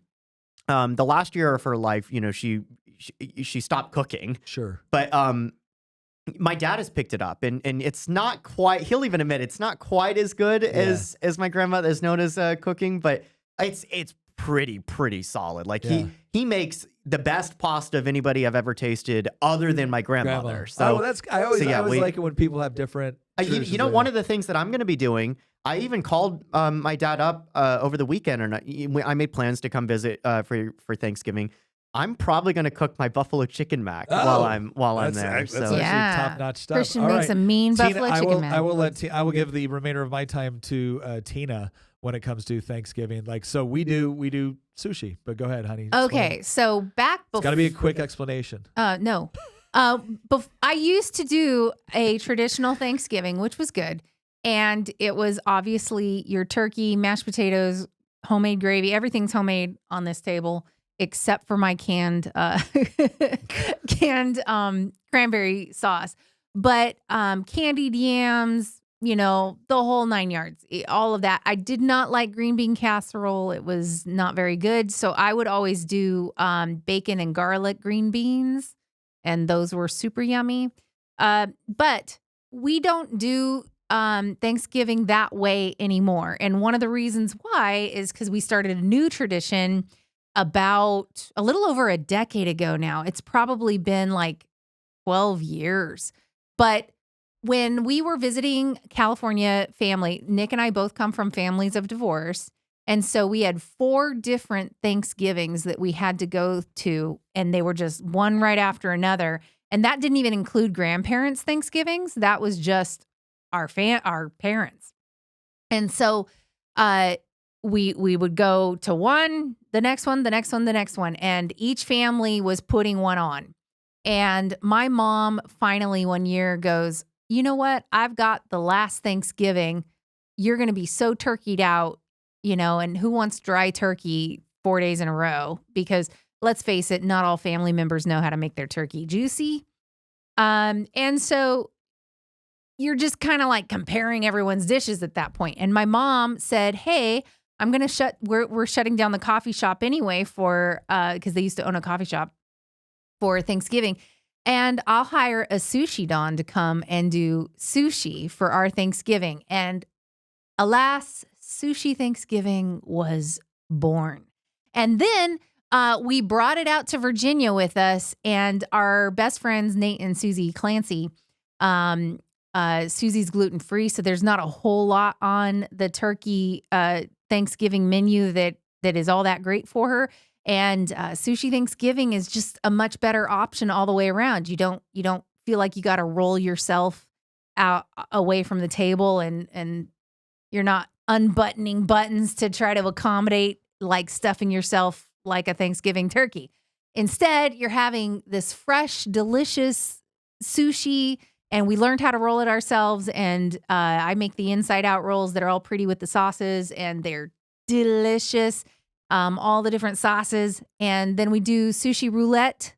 Once everybody's had their fill of sushi, we add wasabi, like copious amounts of wasabi. Copious amounts of wasabi to one. And yeah, so you may or may not die. You kind of have to. Sushi's one of those things where I'm not sure you've had sushi unless you feel like you're going to see the face of God at least once during a wasabi experience. And That's so we do that, and it's a lot of fun. And we watch samurai movies. Yeah. And then we play poker. We do pie and poker later that night. Yeah. So pretty much exactly what the Pilgrims did. All right. And his 6th question here, this is going to be quick. This is gonna be a quick answer, Queen of the Bees. All right. Presents, Christmas Eve or Christmas mornings, stockings, same question. Christian. Christmas morning. Christmas morning. Tina. Christmas morning, except for the Christmas Eve gift. There is one gift that the kids get on Christmas Eve, and it's always the same thing, but it's maybe not the same thing this year if they're watching. I always try to trick them into thinking that we're not going to do it, but it's always jammies with some hot cocoa and a mug. Yeah. And then we do stockings first. That's the first thing the kids open up in the morning is stockings. Yeah, same. Yeah. Our family starts with the stockings, but we save the presents for Christmas. Well, the reason why you do the jammies that night is so they go to bed in all matching cute jammies, and then when they get up in the morning, it's perfect for pictures. Everybody matches and they look all cute. I knew you would say perfect, but I'm getting like PTSD flashbacks as a kid. Like my mother was the same way. It was like everything needed to be, even today when we celebrate together, and I'm like, my sister's now in her 20s. I just turned 30. We don't like color coordinate, right? Yeah. I go over like we did today for the show. Yeah, we actually did today for the show. For the audio listeners, we're all wearing like various shades of red or flannel. But no, my mother today will still just, she has to photograph everything. She has to film everything. So I have a question though, we do the same thing. Stockings are in the morning while Daddy and I are having coffee. The kids are opening their stockings. But I was going to say, I don't know how everybody else does it, but Christmas morning is never a free for all. We don't. Yeah, Nick hands out one gift Santa. to each person, and then everybody kind of opens their gift, and then he hands them out again. It's not like we do kids the same going and like thing. ripping through everything. Well, part of the reason we do the same thing is because we want we want everybody to see what everybody else got and who gave each person. So it's not just, all right, everybody just rush to the tree and grab the present, and then everybody just, every man for himself, basically. Instead, it'll be, one of us will, whoever's available, usually be either me or Dale, my stepfather, we'll go around and, grab their presents and be like, oh, this one's for Reagan, or this one's for Mom, or this one's for me. And we try. Now, we don't make it like meticulous. It's not like, okay, everybody has to be in clockwork order, but it'll, it's more not set in stone, but as a guiding principle, we try to Well, we all try to experience each other's gifts with each other. So it's not like you're just tearing open while they're tearing open. We try to see what each other is getting. And one thing that really changed things for us is at one point when the kids were really, really little, I decided that I would take each kid to go and pick out a present for Daddy and the other two kids. And they would be so excited about that present and wrapping that present that they were just on pins and needles waiting for everyone to open the present. They got them. And so they got to learn what a gift it is to be the gift giver. And even though when they were little, we paid for them. But as they grew up, they started saving their own money to pay for them. And now they do this on their own for each other. And it's one of their favorite things. And I love that. I have a hard time with Christmas being 100% consumer based. I want each person to know what it's like to also give the gift and see the reaction, because that's part of the fun. Yeah. That's another thing too, is like, I'm not a big, like, I don't do like big gifts like throughout the year and stuff like that. But Christmas is the time where I go a little bit nuts. And Tina will tell you that every year we're like, well, this year we're going to be a little bit more. And every time I try to rein everything in, Nick is like, they need everything. I'm Santa. Well, the thing, everything, I don't mean like, it's like, we're not like breaking the bank or going into debt or something like that. It's just, it's more of, I loved Christmas. I mean, we would have. Nick goes overboard. He absolutely goes overboard. But again, it's not really. I don't do stuff throughout the year. I kind of save it all for Christmas. Yeah. All right, we got a couple other questions here that I want to get to. One is anonymous. It's like, any sage advice on dealing with family drama related to caring for an aging parent? I'm just really tired of hearing you need to make her or him do insert idea. And this person says that their response is, guest room is available anytime you want to get down here and implement that. I will say this, as I think as dealing with some friends, we had one really, really close friend that she was dealing with this, and it was frustrating. It was frustrating for. I think the people that are able and do actually put in the most time are probably the ones that kind of get to set some of the terms on that. If you have a good idea and you're willing to implement it, then implement it. If you have a good idea for somebody else to implement, I think that's a little more problematic. Because again, it's really hard whenever you're dealing with family members, because everybody does feel a degree of that they should be able to have some input, and I get that, I really do. But I know I'll put it this way. For instance, when Tina and I have talked about this with respect to our parents, is like when our parents get older, we want to be able to, insofar as that we are able, like if our parents ever needed like really significant, intensive medical care, that would be one thing. But our goal has always been that, insofar as it's something that we can do and that our parents would want, we don't want our parents, we want our parents to be able to stay with us, to be able to have their own space and to be able to assist them maybe when they get to an age where they need additional assistance, but it's not of a medical nature to where, nobody else can provide it except for professionals, or they need certain equipment that can't be really had outside of a facility, et cetera. But we also know that, okay, we're going to have to be the ones to be able to facilitate that and provide it if our parents choose something else. Like, so for instance, all sorts of our parents live very, very far away from us. And if they don't want to move, but they want to be out there, and now one of my brothers and sisters are having to do stuff and they have to do the primary thing. I see my role in that moment as looking at them being like, okay, you're the one closest to dad. You're the one closest to, mom or whatever it is. How can I help? Because again, the one that is in closest proximity, that is having to put in the most time, I want to be able to be helpful for them. When it comes to addressing that with other people, I do think saying, look, I understand that we all really care about this person and we all really want to be able to provide for them. However, if you're not, the one that's going to be there actually doing the physical work has to be the one setting up the arrangements that work best. And it really should be, I think it's very reasonable to say, look, if I'm the one here doing the work, then if you want to help or you want to provide assistance, that's fine. You can either come here and do that, or if there's another way you can provide assistance in order to facilitate what you think would be best, great. But insofar as I'm the one here having to do the work, well, then I'm the one that's going to have to be making the decisions. And I'd appreciate your support with that. And I think that's reasonable. I think that's reasonable. I know with our friend, anytime that she said, hey, I think we need to do this, even though she lived the farthest away, she was in her car up there to do it. Like she always put her time, money, and energy where her mouth was in order to provide for aging family.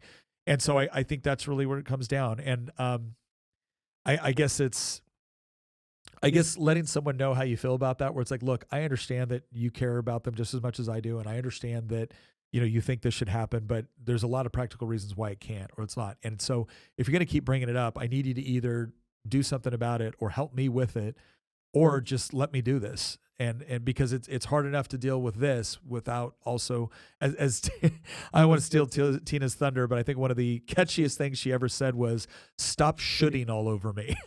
Like, don't should all over people. You should do this. You should do that. Okay, well, if I should do it, then presumably you should too.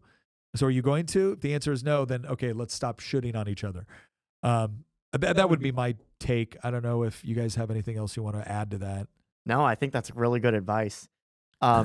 It's tough though. I don't want to. I think a lot of times when people aren't the one who's there to help deal with things, they're probably dealing with some guilt on that.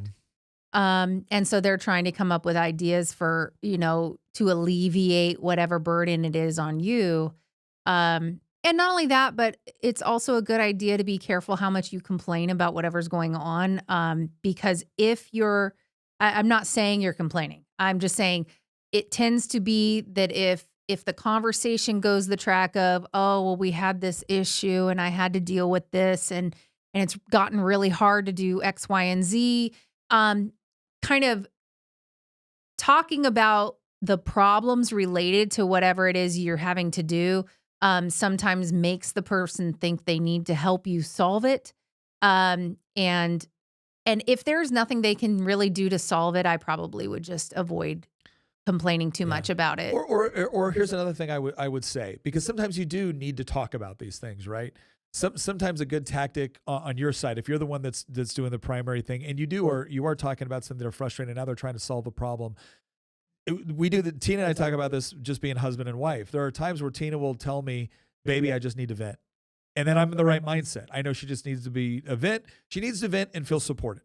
And there's times where I tell her, I'm like, babe, I'm just angry about something. And so I do the same thing sometimes for Tina. Yeah, I don't know if that works as well in this situation, partly because you have an equal share in the person you might be venting about. And that person, fair. No matter what, even if you're just trying to get it off of your chest and you're struggling with certain things, that person's still going to be like, this is a burden that I should be helping to shoulder, no matter what. It's true, but by the same token, if in that moment the burden you can help shoulder is by listening to them kind of vent, well then, okay, maybe that's a way that you actually contribute. So I agree, you got to be careful, but it's a way. Okay, last question that we have in here, and then we'll go to the chat and see if there's any more that we need to address before we kind of close out. But Nathan said, we will be visiting friends with adult children who have basically said that they will not talk with them until they go along with the LGBT agenda. It's a cult, you guys. That is 100%. I have that going on in my family right now, too. It is a cult. And you look at the communication that they have given, it looks like it was written off of a script for their cult, from their cult leaders.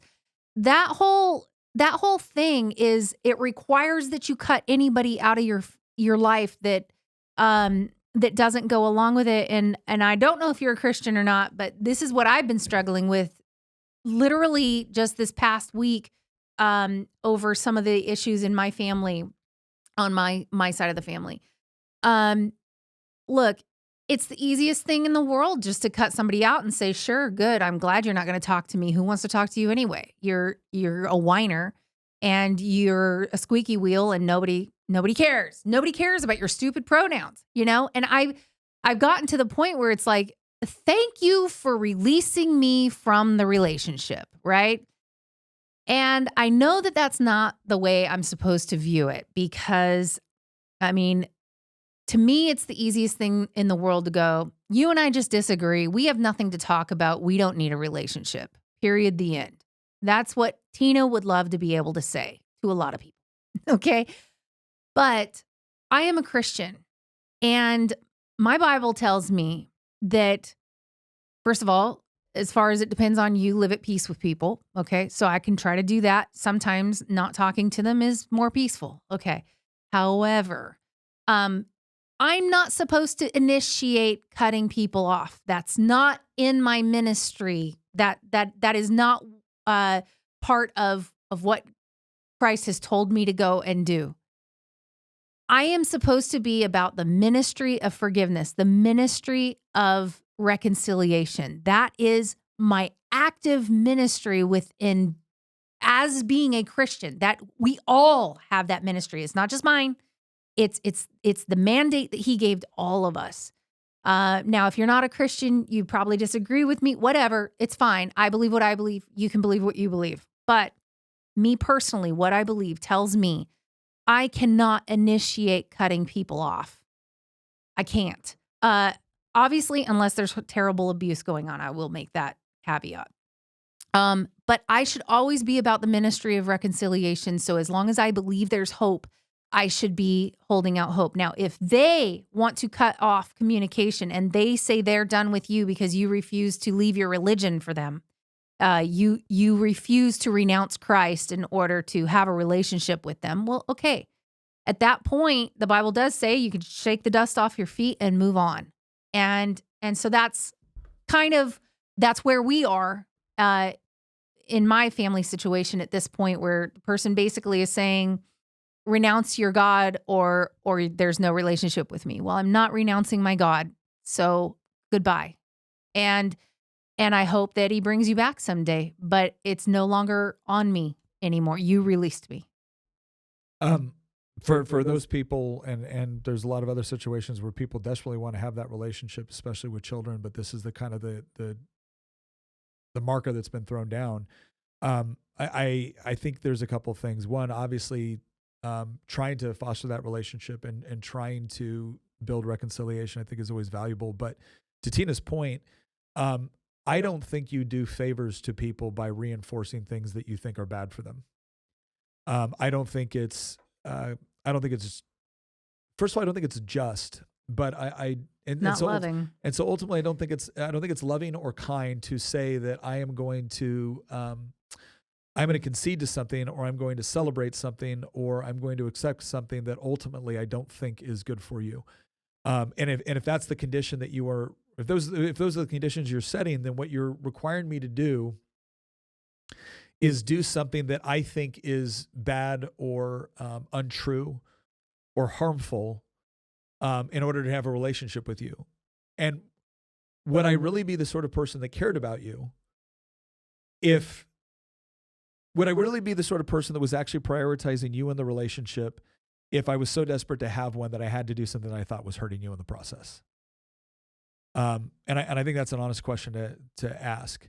And I think it's important sometimes too to kind of put the perspective back in there for the other person, where it's like, look, you need to understand something. It is not me walking away from you. You have now set new conditions upon our relationship that I can't abide by, not because it's not convenient for me, but because I don't think it's good for you. And because I wholeheartedly believe that, then, I don't know how to comply with what you're telling me to do. You're asking me to do something that I think is harmful for you in order to have a relationship with you. I love you and I desire that relationship, but I simply cannot do it under those conditions. And if they're the ones that then insist upon it, I think to Tina's point, you can say, look, I will be here. But I can't accept the terms. And honestly, nobody should be willing to accept terms like that. But I do think it has to be framed in the proper way. It's I'm not leaving you. We had a relationship. We had a relationship maybe for years, maybe for decades. We had all of this. And then you changed the conditions. And you can't change the conditions in a way that I can't follow. So just please understand, I have not left. I'm still standing in the place we were when you decided to make this change. And insofar as we can stay in communication, and insofar as you will allow that, I will continue to stay in communication with you. I'm not even demanding that you agree with me. I'm not demanding that. I'm simply saying you cannot impose new conditions which require me to do something that I don't believe or that I don't think is good for either you or me as a condition of our relationship. I don't place such conditions upon you in this case, and I cannot accept them being placed on me. And look, there are times where even biblically we're commanded that, like, there's, you don't break bread. Right? There's conditions where it says, like, look, I cannot, there's certain things that I cannot, I'm trying to think of the word, commune with. But again, I think that's the proper place, is that they have chosen to now leave the relationship. You didn't. Or they've chosen to change the conditions of the relationship to make it untenable. You did not. And insofar as they actually want it. Now, if they get into the process of, okay, but why? Well, now you can get into a deeper conversation about various things. And again, if from a Christian perspective, I would just simply explain that it's like, we talk a lot about identity in today's culture. Okay, well, my chief identity is my identity through Christ. That's my chief identity. So if we're going to be talking about this, what you've just said is that I now have, in order to accept your identity, I have to deny my own. Is that fair? And I think a lot of, well, no, that's different. How is it different? How is my relationship with my Creator less important than a sexual preference or a gender identity or a nationality or a professional identity or a relational identity with another? How is that less a core component of my identity than what you're describing?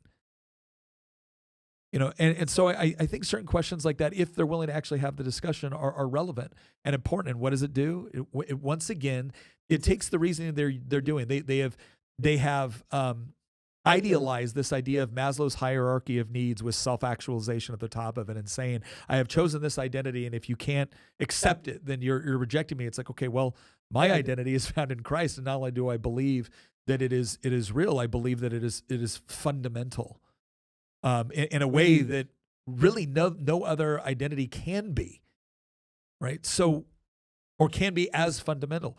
So why is it that I have to give up this in order to adopt yours?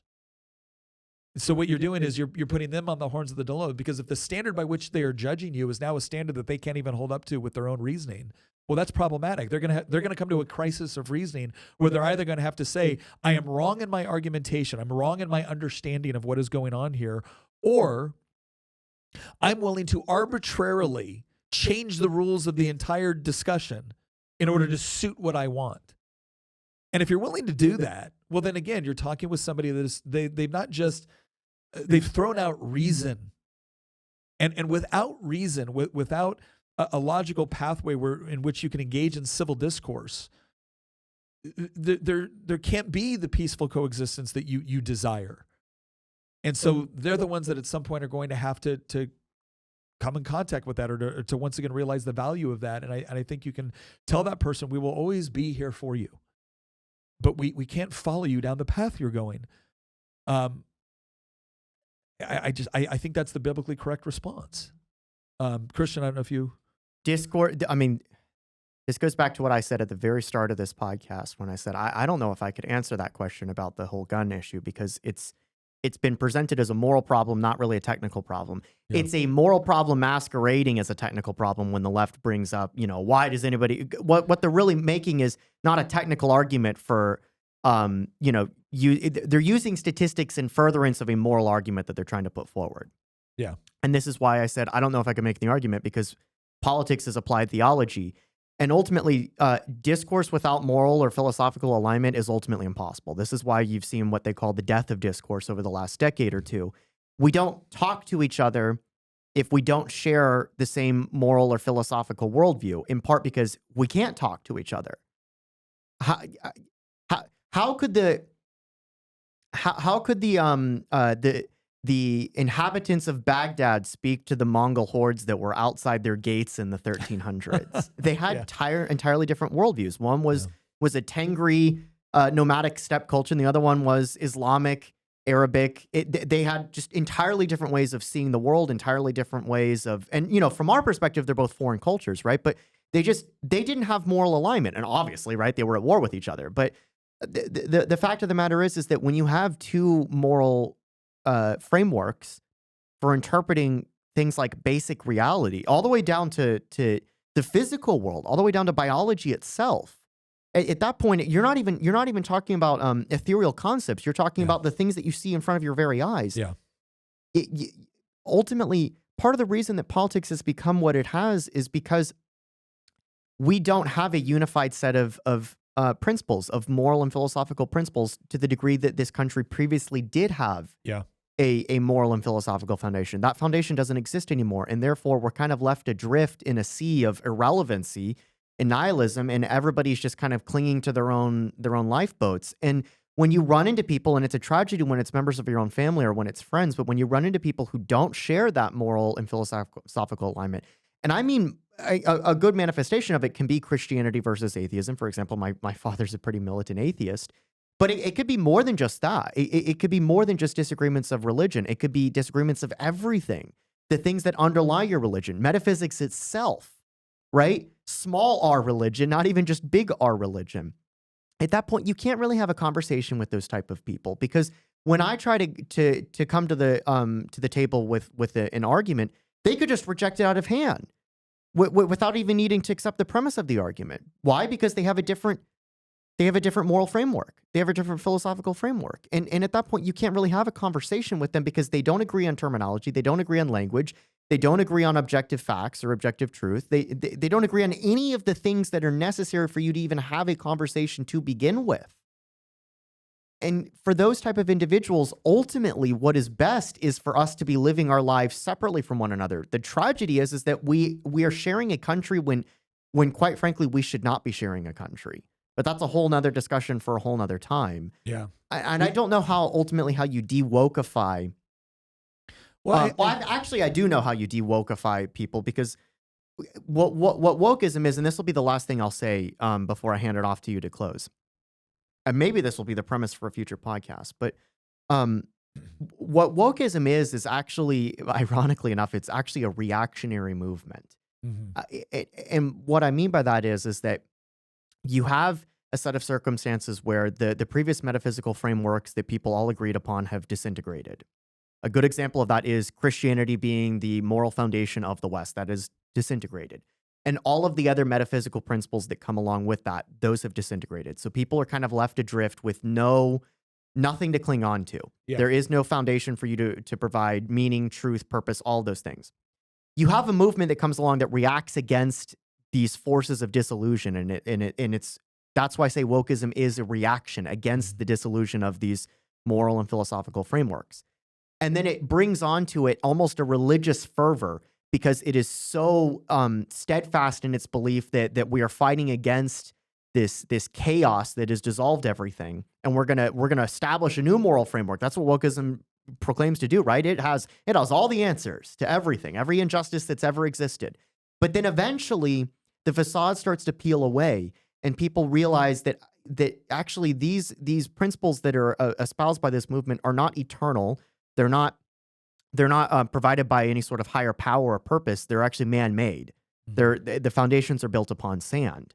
And so what happens is that same movement that once gave so much passion and strength and vigor, sometimes to evil, destructive ends, actually then gives way to apathy and nihilistic hedonism.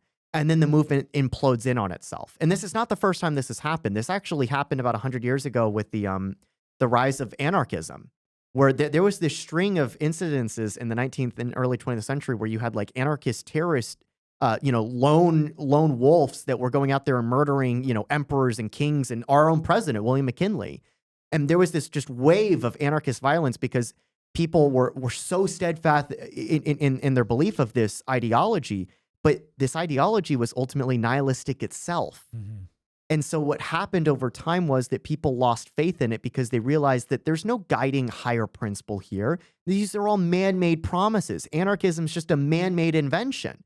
It's the very forces of modernity and nihilism that we're rebelling against. And so why bother to go, shoot the king of Italy? Why bother to go blow up the emperor of Russia? Why bother to go assassinate the US president? Who cares? And so anarchism went from blowing up the French Chamber of Deputies in the 1890s to selling t-shirts at Hot Topic. And right. Ultimately, the same thing will happen to wokeism, because wokeism is not guided by any sort of higher purpose. It's not grounded in any sort of eternal metaphysical truth. It is not divinely inspired. Okay. And so it's gonna dissolve, but it's gonna take time for it to go down that path. I think we're in the process of it happening though. And to intensive care bears to comment on here. She's like, well, okay, if it doesn't make sense to actually share your worldview, if they don't have the same worldview and you can't talk to them, then nothing else in this episode matters. And she's got a point.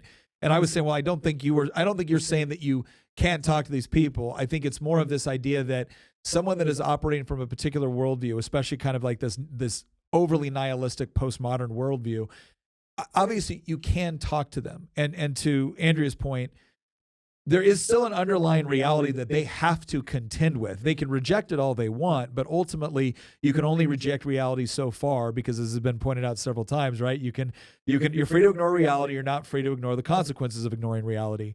And so, yes, obviously you can still talk to someone, but it is important to understand when you're dealing with someone that at least recognizes and respects certain boundaries of conversation and logical, rules and fallacies, versus someone that rejects them or claims to like them and then never abides by them the moment it harms their argument.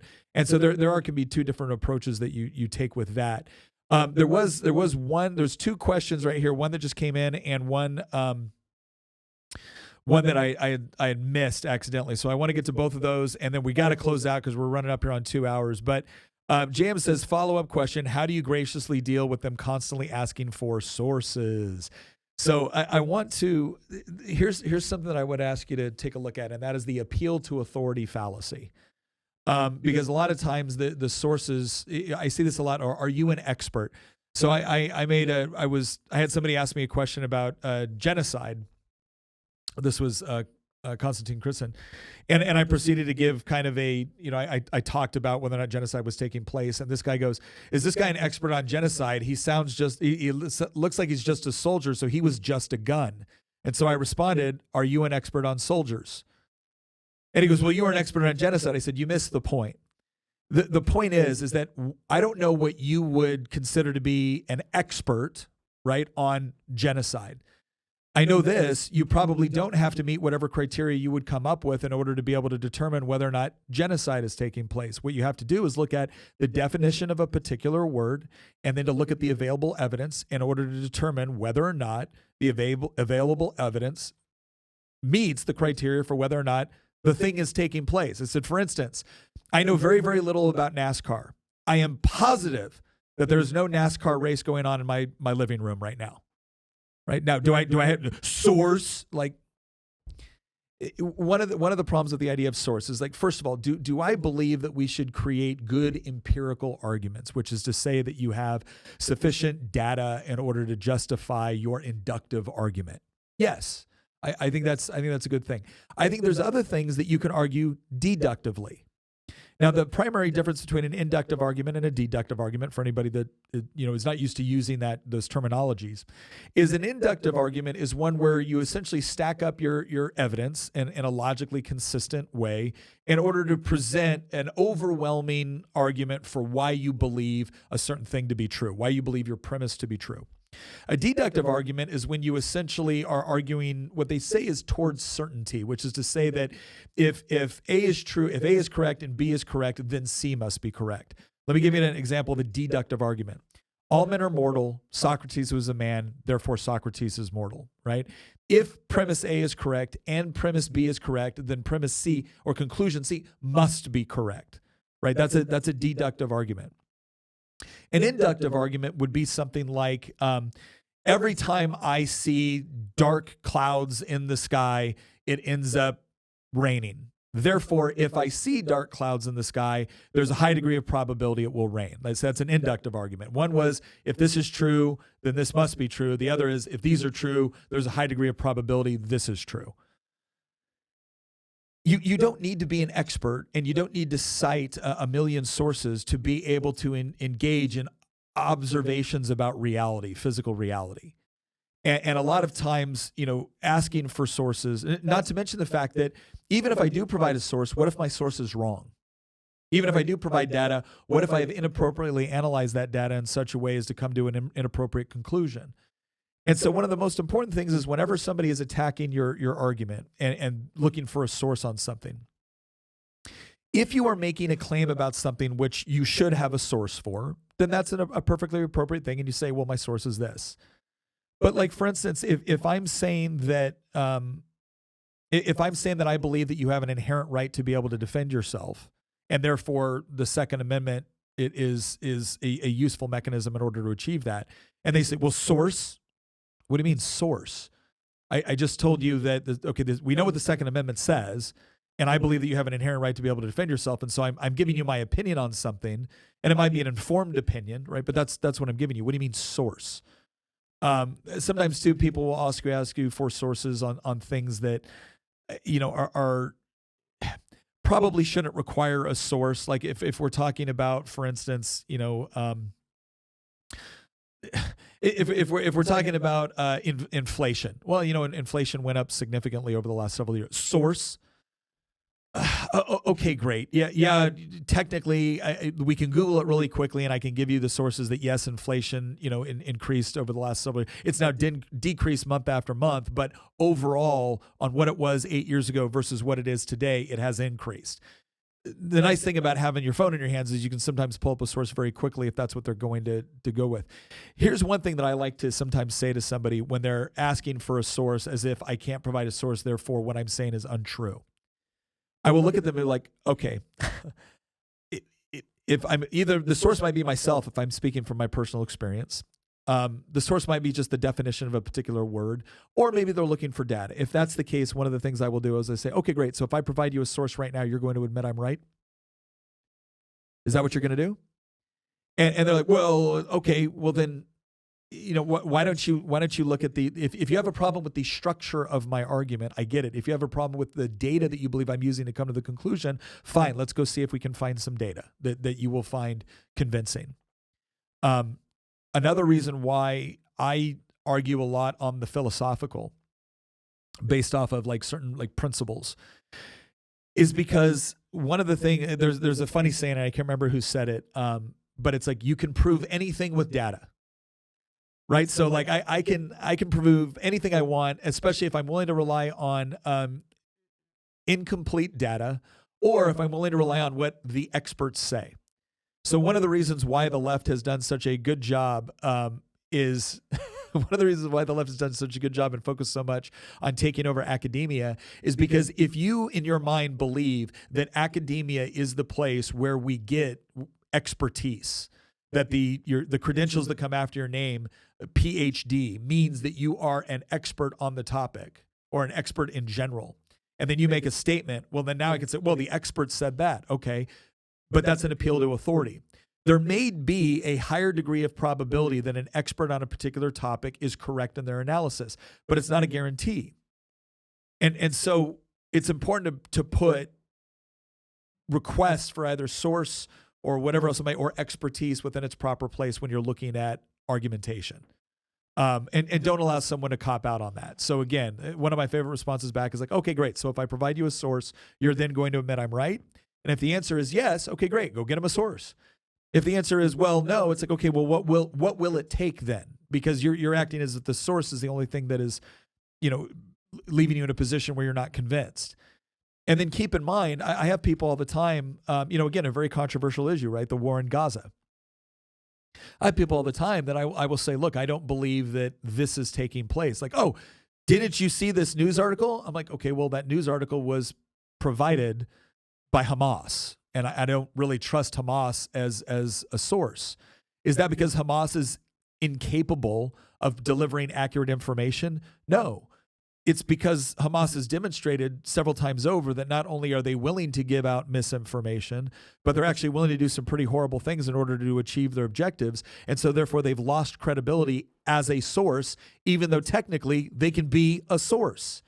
So these are all the things that come into factor. But this is another reason why, again, I like to argue from what we might call the philosophical rather than purely the empirical, because somebody can always bring different data. And now you get in this running battle of, well, what about this chart? Well, what about this study? Well, what about this report? And are you guys really going to go through there and read a bunch of 2,000-page studies over the course of a Thanksgiving dinner in order to discuss things? If the answer is no, well then, okay, is sources the really thing that is the hang up here?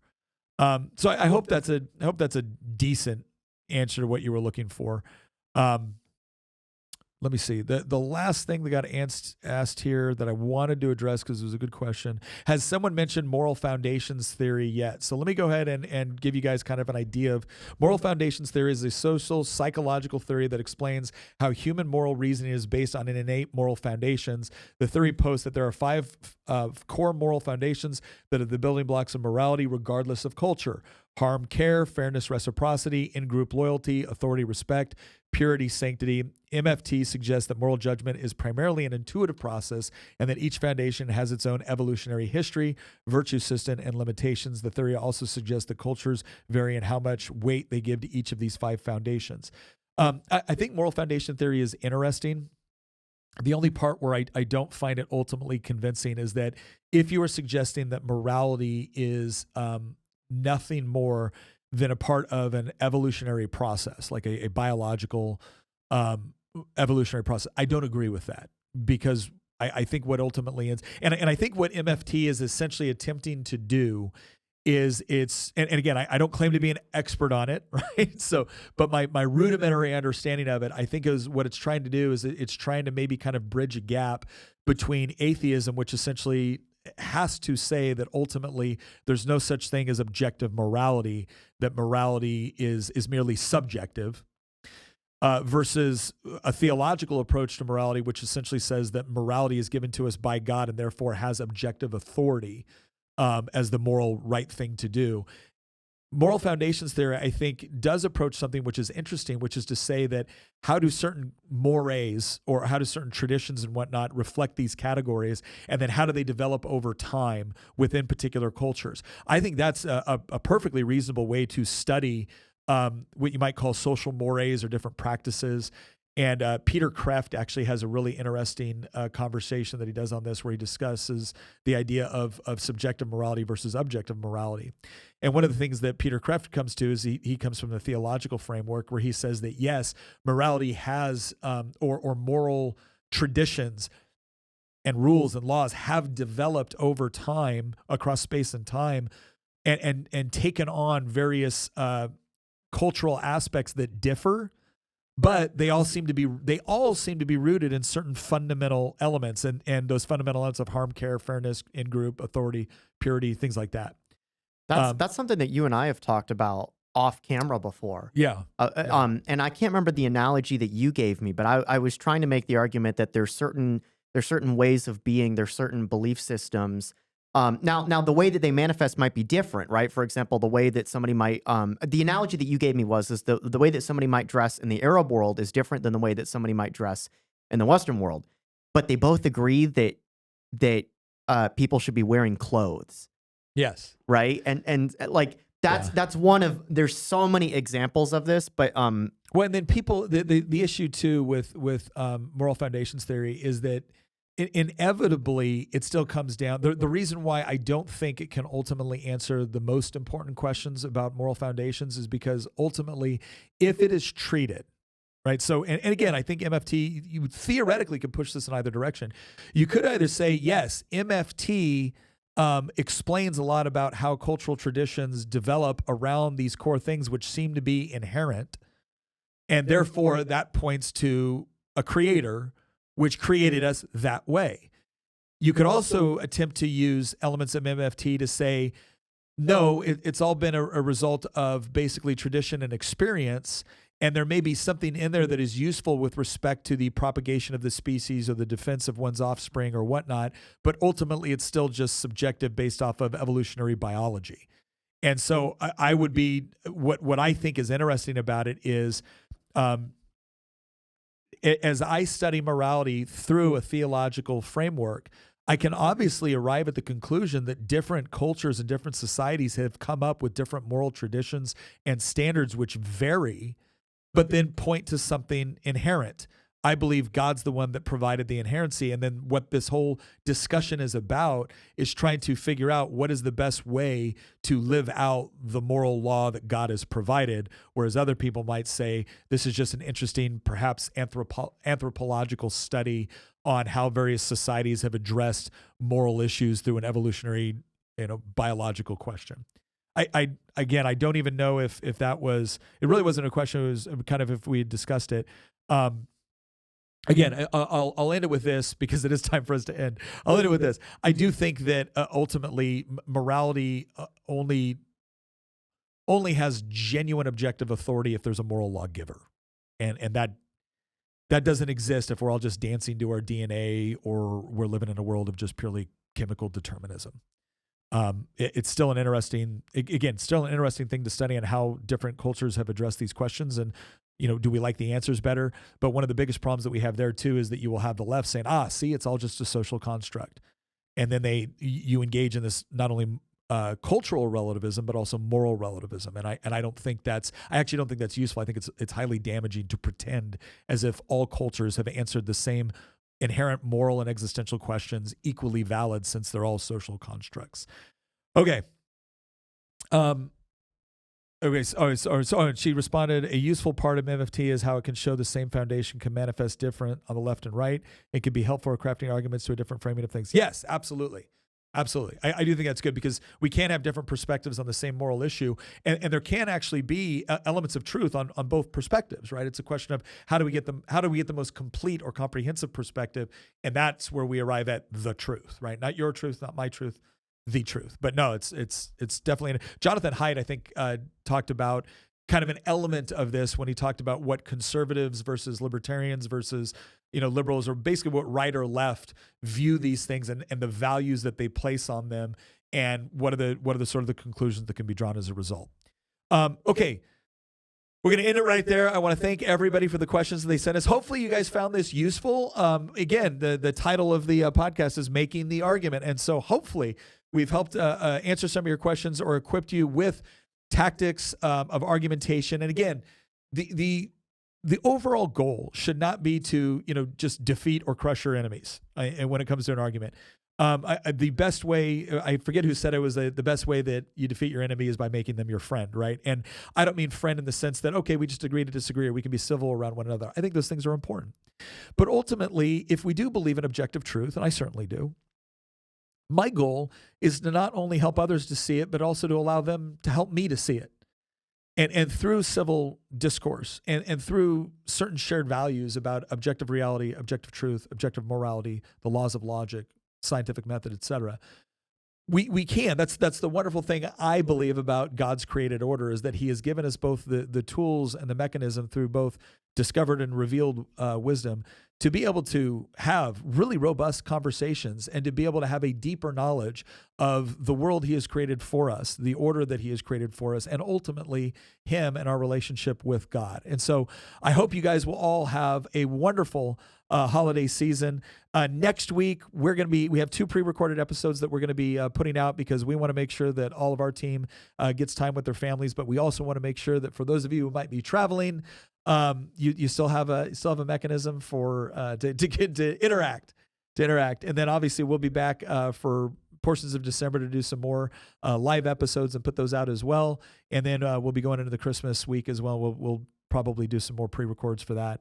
But overall, just thank you so much for all of the time you guys spend and giving us those questions. By the way, if you're someone that would like to be a part of our community and ask these questions and help direct what future episodes look like, not to mention be a part of our live stream audience, please go over to the show notes and consider joining our community over there in Circle. We got a very robust and very growing community over there. Not to mention the fact that some of you may have noticed that we have some new swag that's going to be coming out on a shop. We're going to have some great Black Friday deals for you. But for instance, if you're just a parent doing your best not to raise communists, we got a mug for you. We've got some other interesting shirts. If you're a homesteader and you want your farm around and find out shirt, we got a lot of that stuff coming out. We just took some new swag, new pictures, all going to be going up on the shop here pretty soon. So check out the community, check out the shop. Once again, thank you for joining us. Please, please, please have a wonderful Thanksgiving with family and friends, and we will see you next episode.